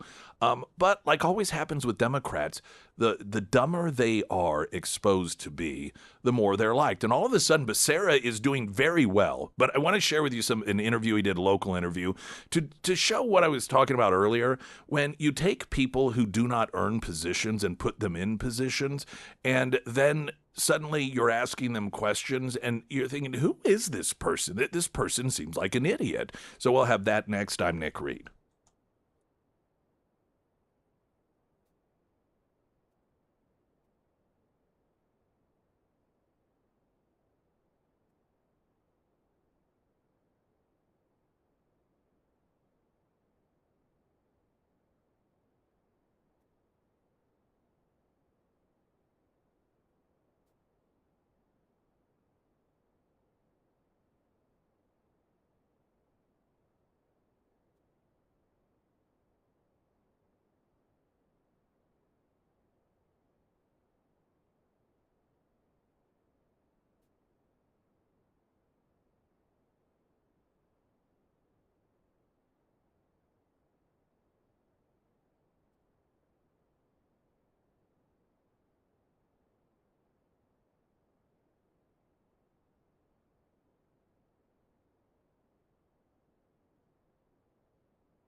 One of the top polling Democrats for the gubernatorial race in California, Xavier Becerra, sat down to do an interview with KTLA in California.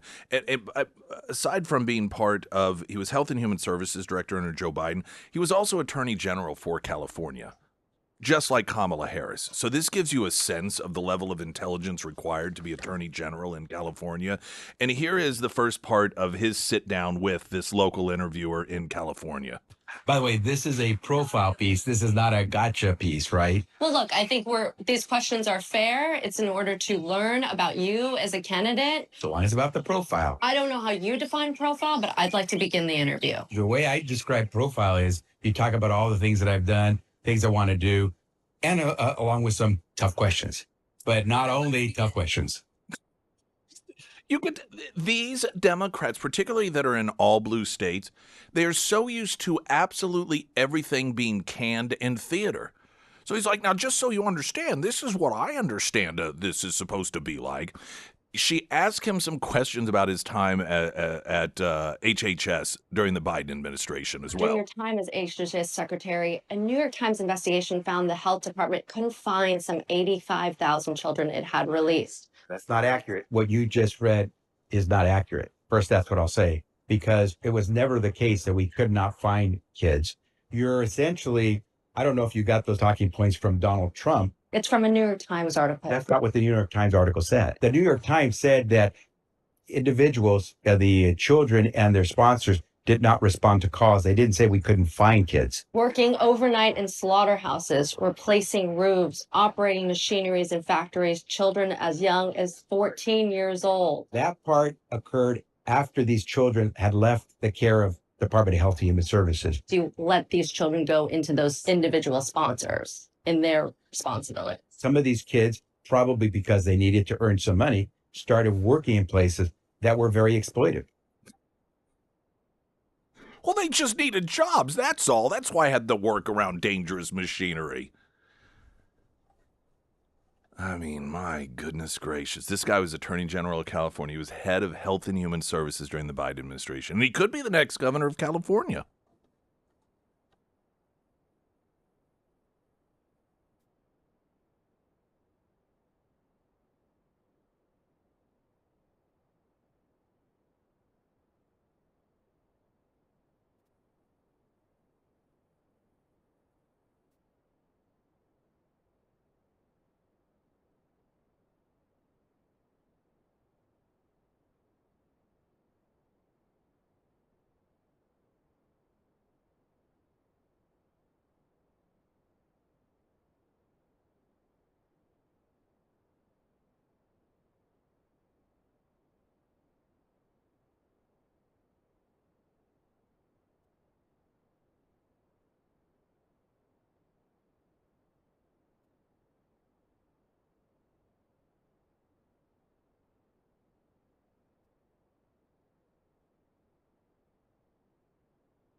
Springfield's Talk 104.1, and good day, everyone. Welcome. My name is Nick Reed. It's hour 3 on this Wednesday, live from Springfield. Streaming live, KSGF.com. Also on YouTube, you can not only listen, but watch the show, should you so choose. Springfield's Talk 104.1. Just, you can do that search, and you should find us in YouTube. And past episodes as well. You can share stuff if you'd like.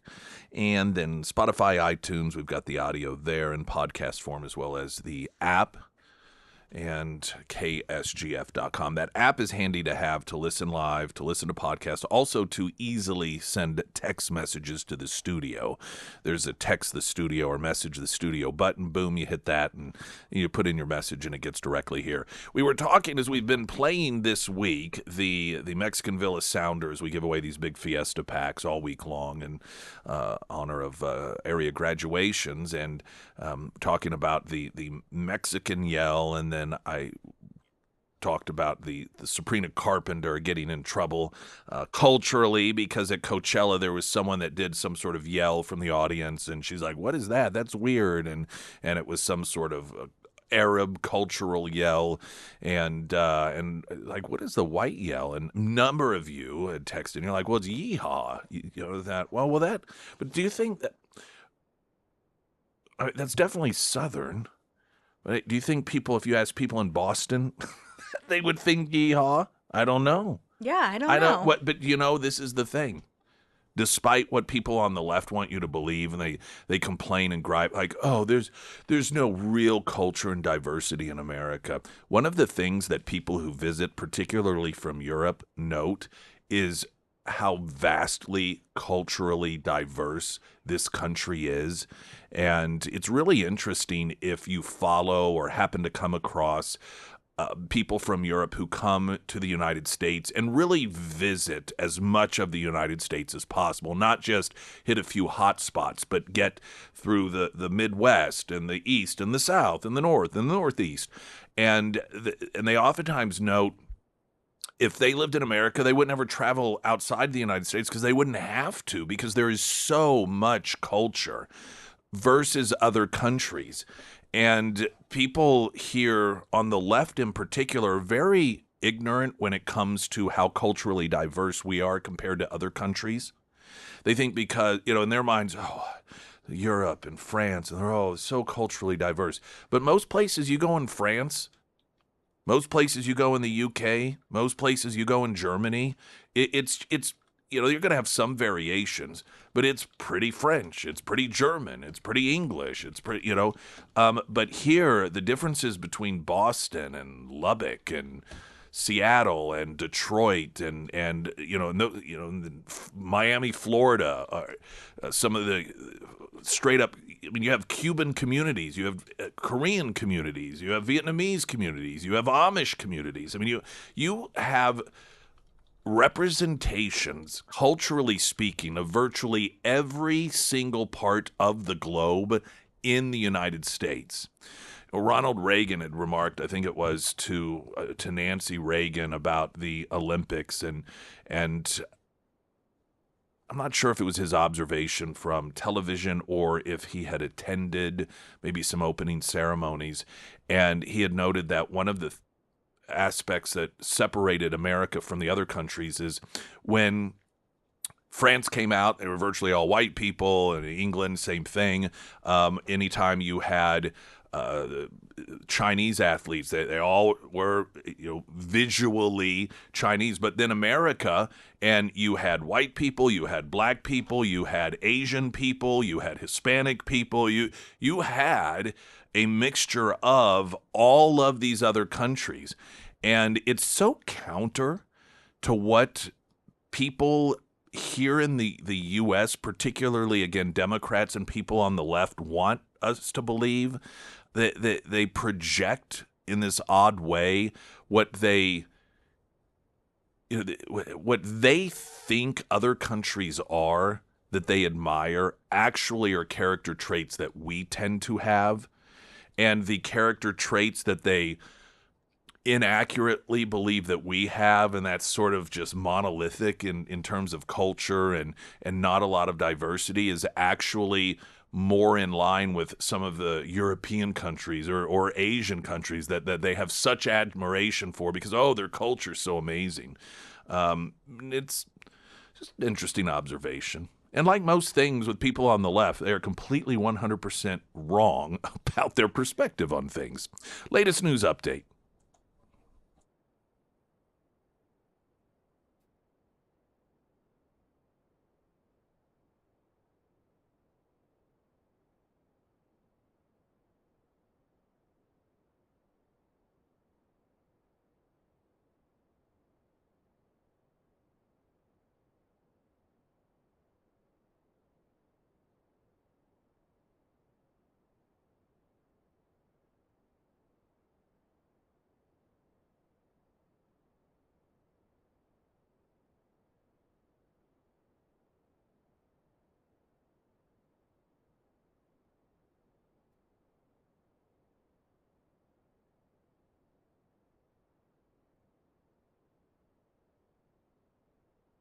And the first alert forecast from Ozarks First meteorologist Tom Schmidt, sponsored by St. Clair of the Ozarks Home Improvements.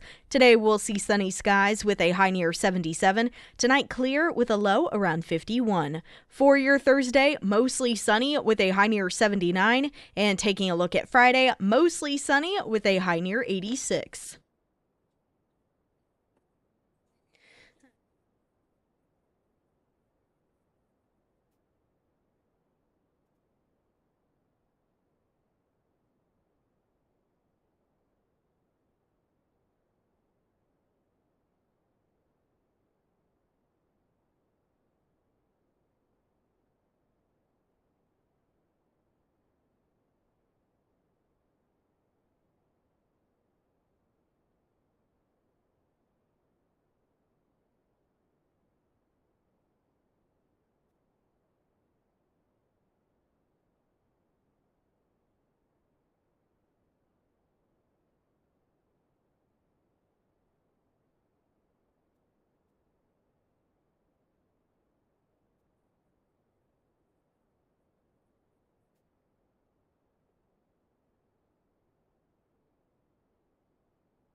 Look at Sarah Myers. Hey, that's me. I wanted to read a review that I found from my friends over at the Springfield Livestock Marketing Center. He even posted photos. Cows are awesome. Cows are awesome, and that is the next purchase that the husband and I will be making. He made So that. you had cows, though, at one point, We right? did, and then they went to freezer heaven. Oh. Okay, I probably knew that. Someone was asking me, because I was telling your recent chicken story, Oh, which one? the one that involved Arnage. Okay. And it is a good story. And I told it actually to a number of people. I think maybe I told it to Josh of Pyramid Roofing. And you know what? I bet he was proud of me. I told it to my own mother, in which she said, I don't know that I can look at Sarah the same way again. Not in a bad way. Or maybe she said, I think that I see Sarah in a different light now. But I was asked at one, maybe it was Josh, like, what animals does she have? I was like, I don't know. I know she had cows at one point. Okay, so I had cows at one point, and we no longer have them. Freezer heaven. Yes. We had ducks, which we just got a new little batch of the ducklings. Okay. We have I forgot. chickens. We have one rooster that just randomly showed up on our farm one day, and he's just stuck around. We have a donkey, Mr. Pickles, and we have 4 sheep. So we've got, and we have a dog and a cat Yeah. and a toddler. I forgot about the sheep. Did I know you had sheep? I love sheep. They just kind of I'm just wander gonna. I'm around. just They don't gonna- do a whole lot. Well, they make it a farm. Yes. I'm gonna show up one day and just pet the sheep. It's honestly a petting zoo out there. It really is, and I enjoy it. I didn't mean to distract you. Okay. Well, here is that review from Jason. He says, I always get a fair to better price for my calves here. I won't sell anywhere else. And I'm telling you, if you are in the market to buy or to sell, I do recommend that you check out Springfield Livestock Marketing Center. For me, I bought Mr. Pickles, the donkey, out there, and we did a lot of searching before we finally settled on Springfield Livestock. And I'm telling you, the staff over there is incredibly friendly, especially if you are brand new to the market and you're like, I don't really know how an auction works. I don't know what I'm doing. They walk you through the process, and I'm telling you, just make it incredibly easy. Now, to check out other upcoming sales, or maybe you want to check out some of the cattle that are coming up in these sales, visit their website, springfieldlivestock.com. And of course, you can find all of their contact information under the Sarah's Endorsements tab at ksgf.com. There was a comment made by Trump that is going to cause a lot of grief for Trump supporters. I suspect it's going to be talked about today. And I understand why it's going to bring grief. And the people who are going to be wringing their hands over it aren't wrong for doing so. But I also want to explain why he said what he said. Let me read to you the Daily Caller story. Trump tells Daily Caller reporter he doesn't think about Americans' finances in waging Iran war. President Donald Trump on Tuesday said the deteriorating financial situation of Americans is not playing any role in pushing him to make a deal with Iran. The Daily Caller's White House correspondent, Reagan Reese, pressed the president on whether increasing inflation, including energy and food prices, is influencing the White House's decision to seek a deal to end the ongoing war with Iran. Trump dismissed the idea, declaring, quote, I don't think about Americans' financial situation. Reese asked what extent are Americans' financial situations motivating you to make the deal? He said, not even a little bit. The only thing that matters when I'm talking about Iran, they can't have nuclear weapons. I don't think about Americans' financial situation. I don't think about anybody. Now, what's the best way to put this? In political context, I don't know that he could have worded that worse.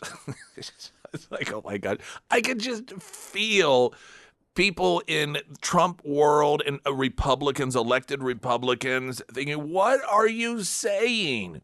And this because Democrats are going to quote this to high end, particularly if things in the economy, like the actual feeling people have about the economy, don't turn around by the midterms. If it hasn't gotten to the point, which Trump has estimated since he began making these changes regarding the economy, that by midterms, the average person would start feeling the benefit in a meaningful way. This was his calculation. If that hasn't happened and the gas prices aren't back to where they were, that quote of Trump saying, I don't even think about it a little bit, American fight, it's going to be played over and over and over again. It's not funny, but it's just, I don't know. But let me tell you, let me tell you why Trump said it. And I'm not saying that his wording of it was right, but this is why he said what he said. Trump does not want to say anything that the people responsible for continuing the hostilities from Iran's side might see as daylight to keep fighting. He doesn't want to give them anything. So in other words, if Trump says, yes, I calculate into how we deal with Iran, what is happening with people's personal finances back at home, that tells the Iranians, oh, okay, now we can do a read here. See, what Trump is really, really good at is recognizing what you try to make the enemy as blind as possible. You don't want them to ever see where you're coming. You don't want them to know what you may or may not do. You don't want them to know where you're coming from, what motivates you, because then they can predict you and perhaps manipulate you. He knows this because that's what he does. He gauges people. He gauges leaders. He gauges what are their desires. He gauges what are their weaknesses. What is it that I can do in order to poke and prod their weak points? And he understands that works. That's why he's so successful at crafting all of these different deals and creating these relationships, because he reads the person, their wants, their desires, their needs. So he knows in turn, you can never let the enemy know those things about you. You have to keep that as guarded as possible, because then they don't know where the chinks in your armor are. They don't know where your sensitive spots are. And so in Trump's mind, while the Iranians are, he has done a pretty, I'd argue, a successful job of preventing the Iranians from figuring out what can we do here in order to gain some ground. You know, I mean, he really hasn't given them anything. They are off-footed. They don't know where to attack. They don't know what to do. They don't know where any weak spot is, because Trump seemingly is indifferent to everything that they do. We'll try this. Trump's like, okay, whatever, I'm going to do this. You know, it's just one after another. So if Trump were to then say, broadcast to the world, well, now actually, the one thing that does impact how it is that I'm approaching Iran is what it is doing back home financially, then that gives the Iranians a recognition of a new approach they could potentially take. That doesn't mean they'd be successful at it. It doesn't mean that they would properly calculate it. And honestly, it doesn't even mean necessarily they would recognize it as a way that they may be able to get some inroads. But Trump just knows you don't give them any of that whatsoever. Because doing so in Trump's mind gives them the opportunity to go, oh, so wait a minute. If the economy's doing badly going into the midterms, if the American people's finances aren't improving by the midterms, that Trump may back off a little bit. So let's just hang in there longer. Let's keep doing what we're doing. Because while they perhaps right now look at what they're doing and thinking, we're not gaining anything here. We are not winning. This is not good, but we don't know what else to do. If Trump then says something that suggests to them, if things economically here don't change, that could alter the way that he approaches Iran, maybe tries to make some sort of deal, try to get things changed. They could see that as an approach for them. So Trump has just made a calculated decision here, and he had a choice to make. He could either say yes and give the Iranians a line of hope in how it is to potentially drag this thing out or get us to knuckle under, or he could present it in a way like, nope, I don't know. When it comes to Iran, and he was specific about when it comes to Iran, well, I don't think about Americans' finances at all. Doesn't bother me a bit. Not even worried about it. That is going to be something that will be used against him. It's something that's going to pitch a fit from the Republicans are going to be pitching a fit. I imagine you're going to hear it all day long. You're going to hear commentators that are like, what is he thinking? Why would he say something so foolish? And it may be a miscalculation. I'm not here to argue that it was the right decision to make. I'm just telling you that's why he said it. This is Springfield's Talk 1041. I'm Nick Reed.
Yes, indeedy do. It's an exciting time. Hour number 3. It's the third giveaway today. This marks our 9th Mexican Villa Fiesta Anywhere with Mexican Villa New Big Fiesta Pack. I got the wording all mixed up there, but all you need to know is that it's awesome. It's tacos. It's all the taco. What was the Mexican word that we learned yesterday? Someone sent in. Oh no! For fixins. Yeah, one of you had been kind enough we were like, what are fixins? What is the term for fixins in Spanish? And someone had texted in. I like adu something. I don't know. All right. Now, it feeds 12 plus. You can buy one for yourself. It's perfect for graduation events, get-togethers. To have at home, you're going out drinking, and you're like, man, when we get back, I want a giant box of tacos and fixins just to go ape over. Then you can get it ahead of time if you want. You can order it online and then pick it up in any of the 7 locations. And every hour this week during the morning show, Mexicanville is giving one away. To register this hour, text the word Ben, B-E-N, to the Pyramid Roofing Company text line.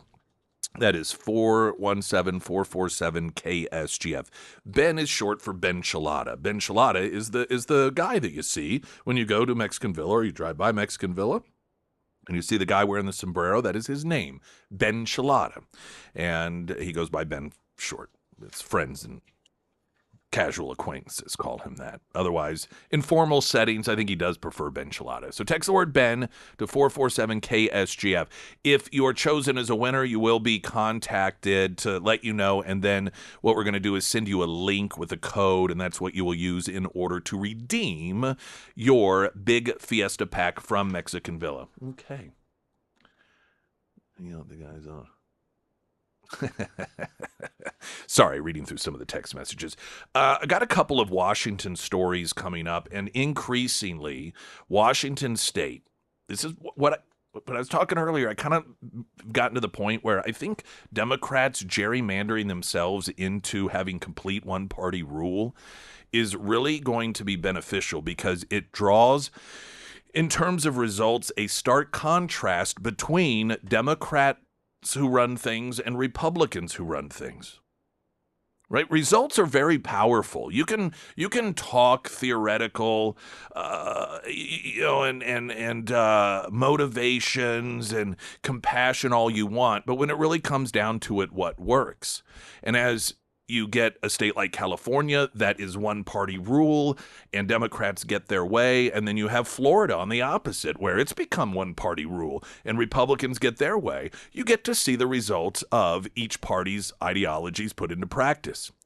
As Washington State has become solid blue, increasingly we get to see what those policies look like. And we've got a couple of more stories about what the actual results are. So we'll share that coming up next. Springfield's Talk 104.1. I'm Nick Reed.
Our Mexican Villa big hourly giveaway going on has brought some very creative new positioning for the station. And one of them, and I like this in particular, some of them probably best not to read.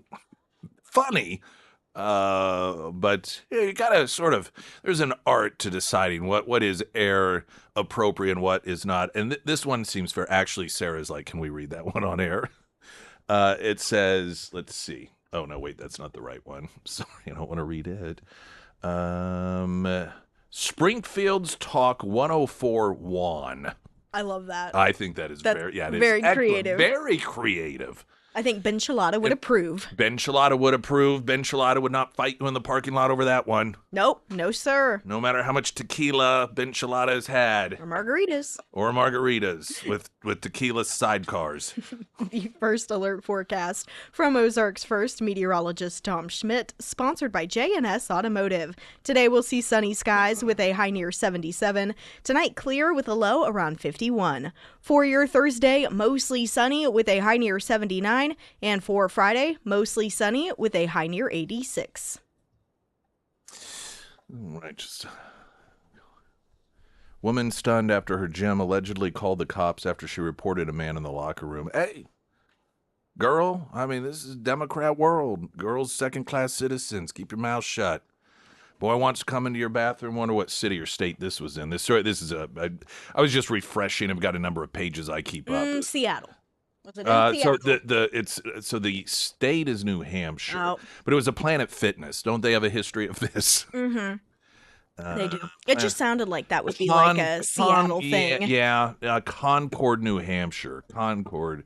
Let's see. A New Hampshire woman says Planet Fitness canceled her membership.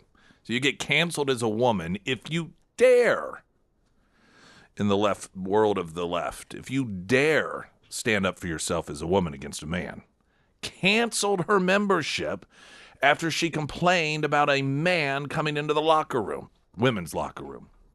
Judy Wilcott, a longtime member of Planet Fitness located in Concord, New Hampshire, told Fox News she felt unsafe and after encountering someone she believed was a man in the women's locker room near the shower area April 11th. Quote, I was shaking like I was actually trembling because it freaked me out that bad.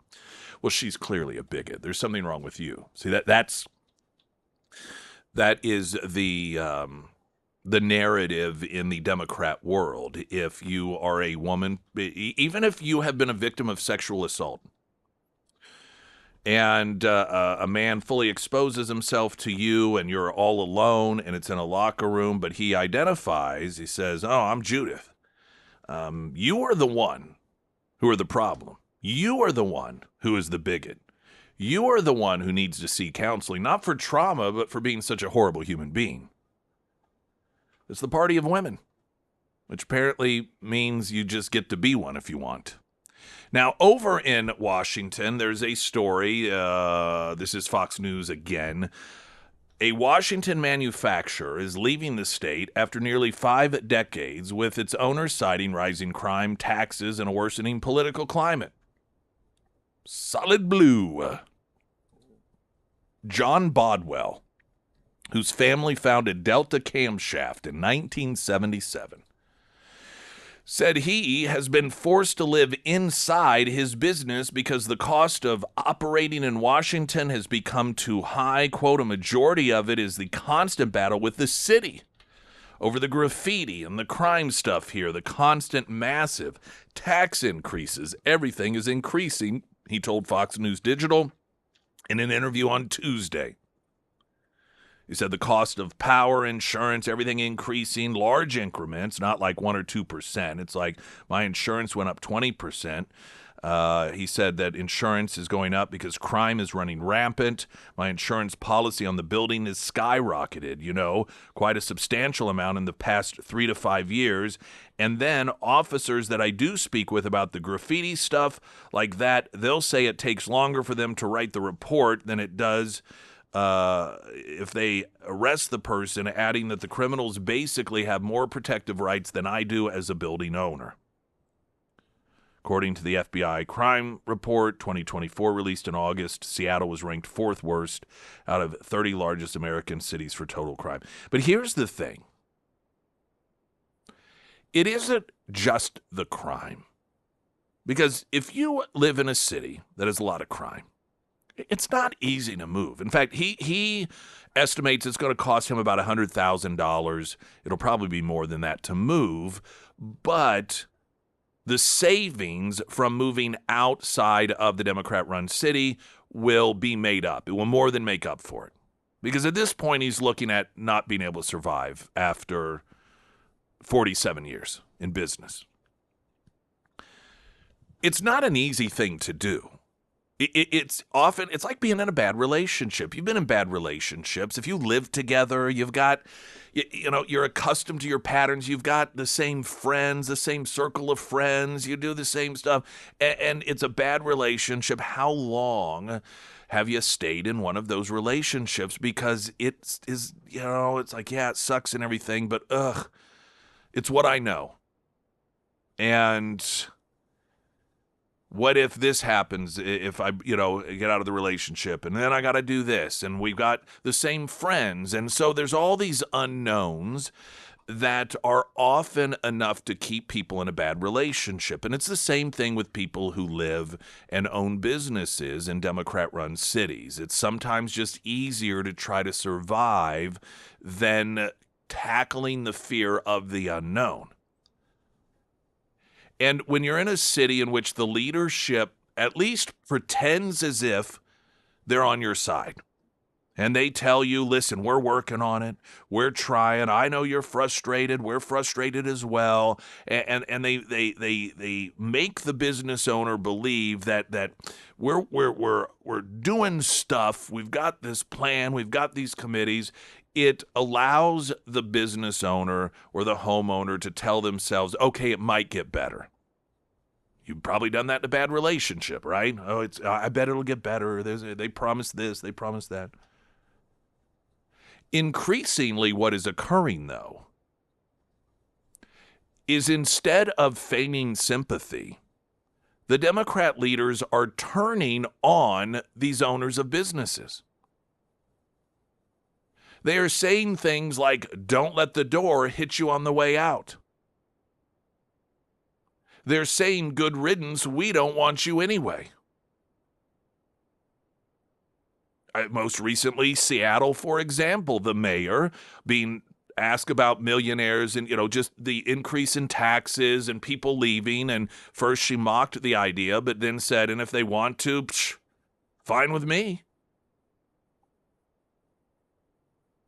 Well, if you are a business owner or a person who lives in a city, you're constantly under attack, and then the people who are supposed to represent you then spit on you, then tell you to shut your mouth, that they don't care about you anyway, you can see how that might be the thing that makes some of those businesses get up and leave because they're like, well, clearly nothing's going to get better here. I would argue it's one of the reasons that there has been, I think it's an amplification of the people leaving because it has been made clear to them that they are not a priority by Democrat leadership, whether it's criminals or illegal aliens or just dogging on people that are business owners and that want to be successful business owners, and realizing that they have become the enemy in the eyes of the leadership of the city. And so that has taken people who might otherwise try to weather the storm and recognize that there is no break in this storm coming, and it's probably only going to get worse. What is, if you were to ask 100 people to name a company that they associated with liberalism, what do you think most people would say? I think it would be Starbucks. Starbucks is known and has long been known and embraced liberal ideology. New York Post story, Starbucks billionaire Howard Schultz rips Seattle's socialist mayor, claims city and state is hostile to business. When you are so far to the left, billionaire Starbucks executive Starbucks, left wing, comes out publicly and starts ripping on you? That's a pretty impressive feat. Howard Schultz, the billionaire executive who turned Starbucks from a boutique Seattle area coffee chain into the global behemoth spanning thousands of stores, says his former hometown has grown hostile to business under the socialist mayor. Schultz, who recently relocated to Miami, which is in Florida, at around the same time that lawmakers in Washington state were advancing a new tax on millionaires, penned an op-ed for the Wall Street Journal Monday warning that more businesses were planning to leave the high-tax Pacific Northwest. According to Schultz, the ecosystem that gave rise to blue-chip firms such as Microsoft, Amazon, and Costco have become fractured due to serious problems including chronic homelessness, disorder in core business districts, persistent budget deficits, declining public school outcomes, and a slowing technology hiring cycle. Well, these are all the natural results of Democrat policies. But I'm telling you, this is the thing, and this is the catalyst for a lot of these people, because you're probably thinking, well, this isn't really new, right? Democrat-run cities have long had chronic homelessness. They've long had budget deficits. They've long had declining public school outcomes and feces in the street. So, this isn't new. When you have these business owners, these people in the business community that are just now noticing it, it's not that they're just now noticing it. It's that they were stomaching through it because it was still an environment politically that was friendly to them, but the leadership has turned against them. And why would anyone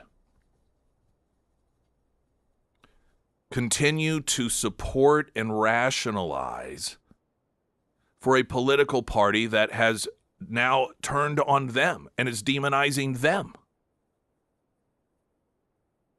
Before they did that, they could stomach the policies.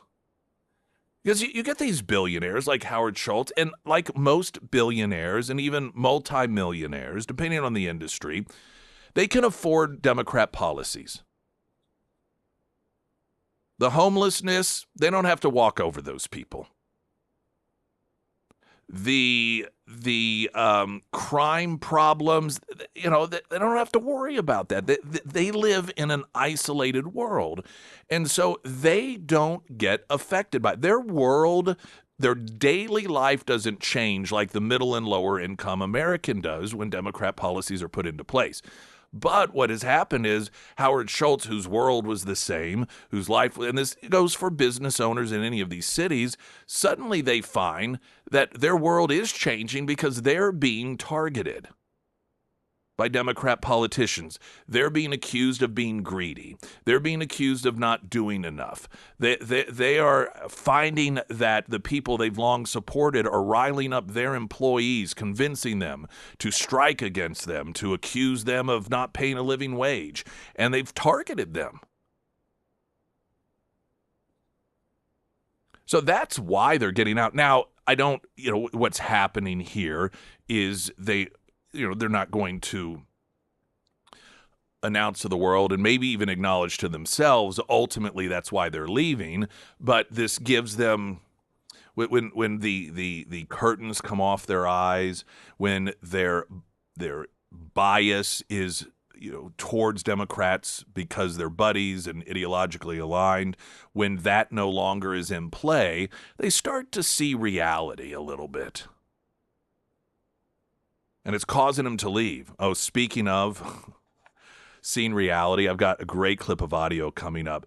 There was an ex-Black Lives Matter activist by the name of Xavier DeRusso who sat down with Riley Gaines on her podcast and had a conversation with her. And he's no longer, he grew up a lefty. He's a black guy, Black Lives Matter, left-wing activist. He no longer is that. But the evolution, the metamorphosis from a left-winger to a conservative is such a simple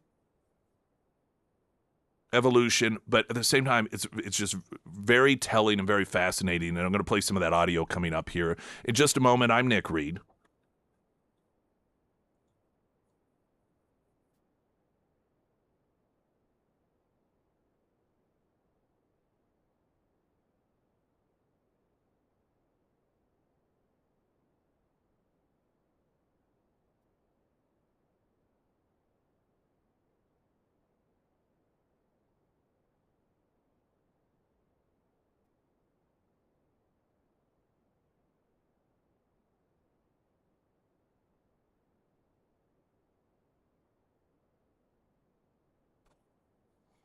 Ozarks elder law, no better way to prep. There are a lot of things in life that you just really need to do as a responsible person.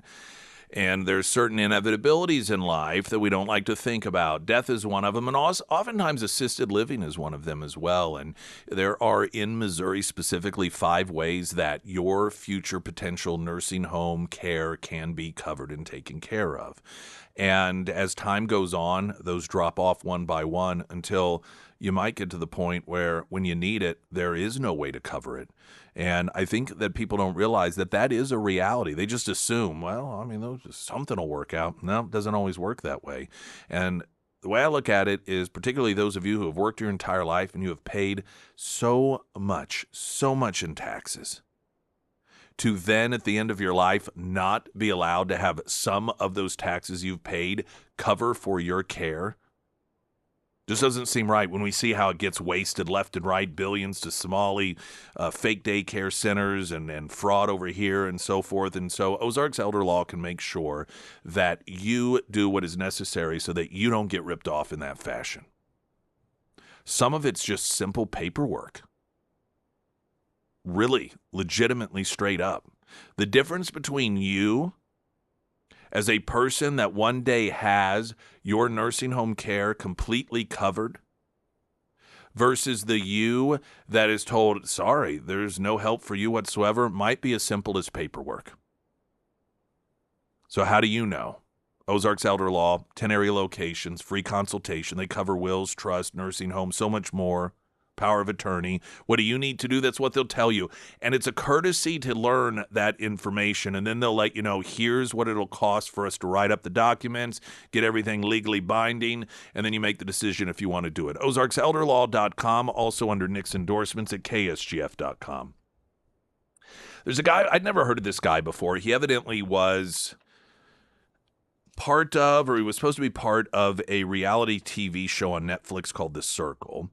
And I don't know that he actually made it to the show, but he was cast at one point. And he grew up poor, black, inner city, Black Lives Matter activist, left wing all the way. And then he became something quite different. And this is part of the explanation that he gives. He sat down with Riley Gaines. She has a podcast. And so he gave a brief explanation of that transition. I think this is that. This does not look like that audio. Hold on. Here we go. Because it was COVID, I had nothing but time on my hands. So I'm like, well, let me start researching without confirmation bias, which I didn't realize how bad I had confirmation bias. And I saw quickly that I was not researching to make a conclusion. I already had a conclusion that I was trying to research to defend. But once I started looking at the conservative side of the argument, I started realizing, oh, wait, socialism has literally never worked. BLM has always been a scam. And the Democratic Party has always been the party of racism and violence. I have just been drinking the Kool-Aid because this was the indoctrination that was put upon me from the age of a little child. And he actually works now. He does stuff for PragerU, and he's very involved in educating people. What I found to be most interesting about this is he was being cast for this Netflix reality show called The Circle. I had not heard of this show. Best I could tell looking it up, it's had numerous seasons, so I guess it's had some success to some degree. And they put these people in like to live in these apartment buildings, but they're not actually allowed to have human contact with one another, but they're allowed to text one another and use social media to communicate. And then they are encouraged to either be 100% their authentic self or completely make up a persona.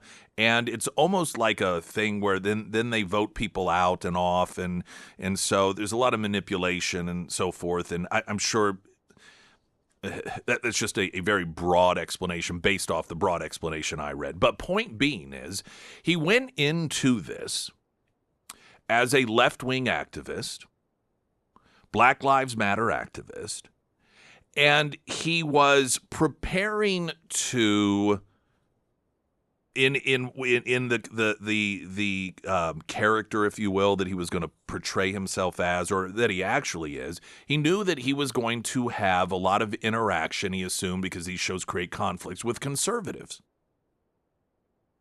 And so he started researching, doing actual research of conservatives and their arguments so that he would be prepared to defeat them in the debates that they would have. Not formal debates, but just in the arguments. Because, these different cultural debates and arguments come up and so forth. And he didn't just want to rely on calling a conservative a racist or a homophobe. He wanted to find out, I'm really going to best them. I'm going to learn what they say, what their argument is, so that I can counter it. And as he learned their actual arguments, their actual reasons for what they believe, he realized, that makes sense. And I thought, how fascinating yet telling is that? And it also explains, which many of us know, why it is that the left shuts down and censors the right, because they fear something like that. That someone who really does want to understand and be educated will actually start to listen to the other side and realize that maybe they've been wrong all along and the conservative perspective actually has some merit.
Okay, everyone. Well, I feel like it's been a pretty good show. Let's do it all again tomorrow. Yeah, that sounds good. We'll do this tomorrow. Chrissy Filnecki should be with us tomorrow.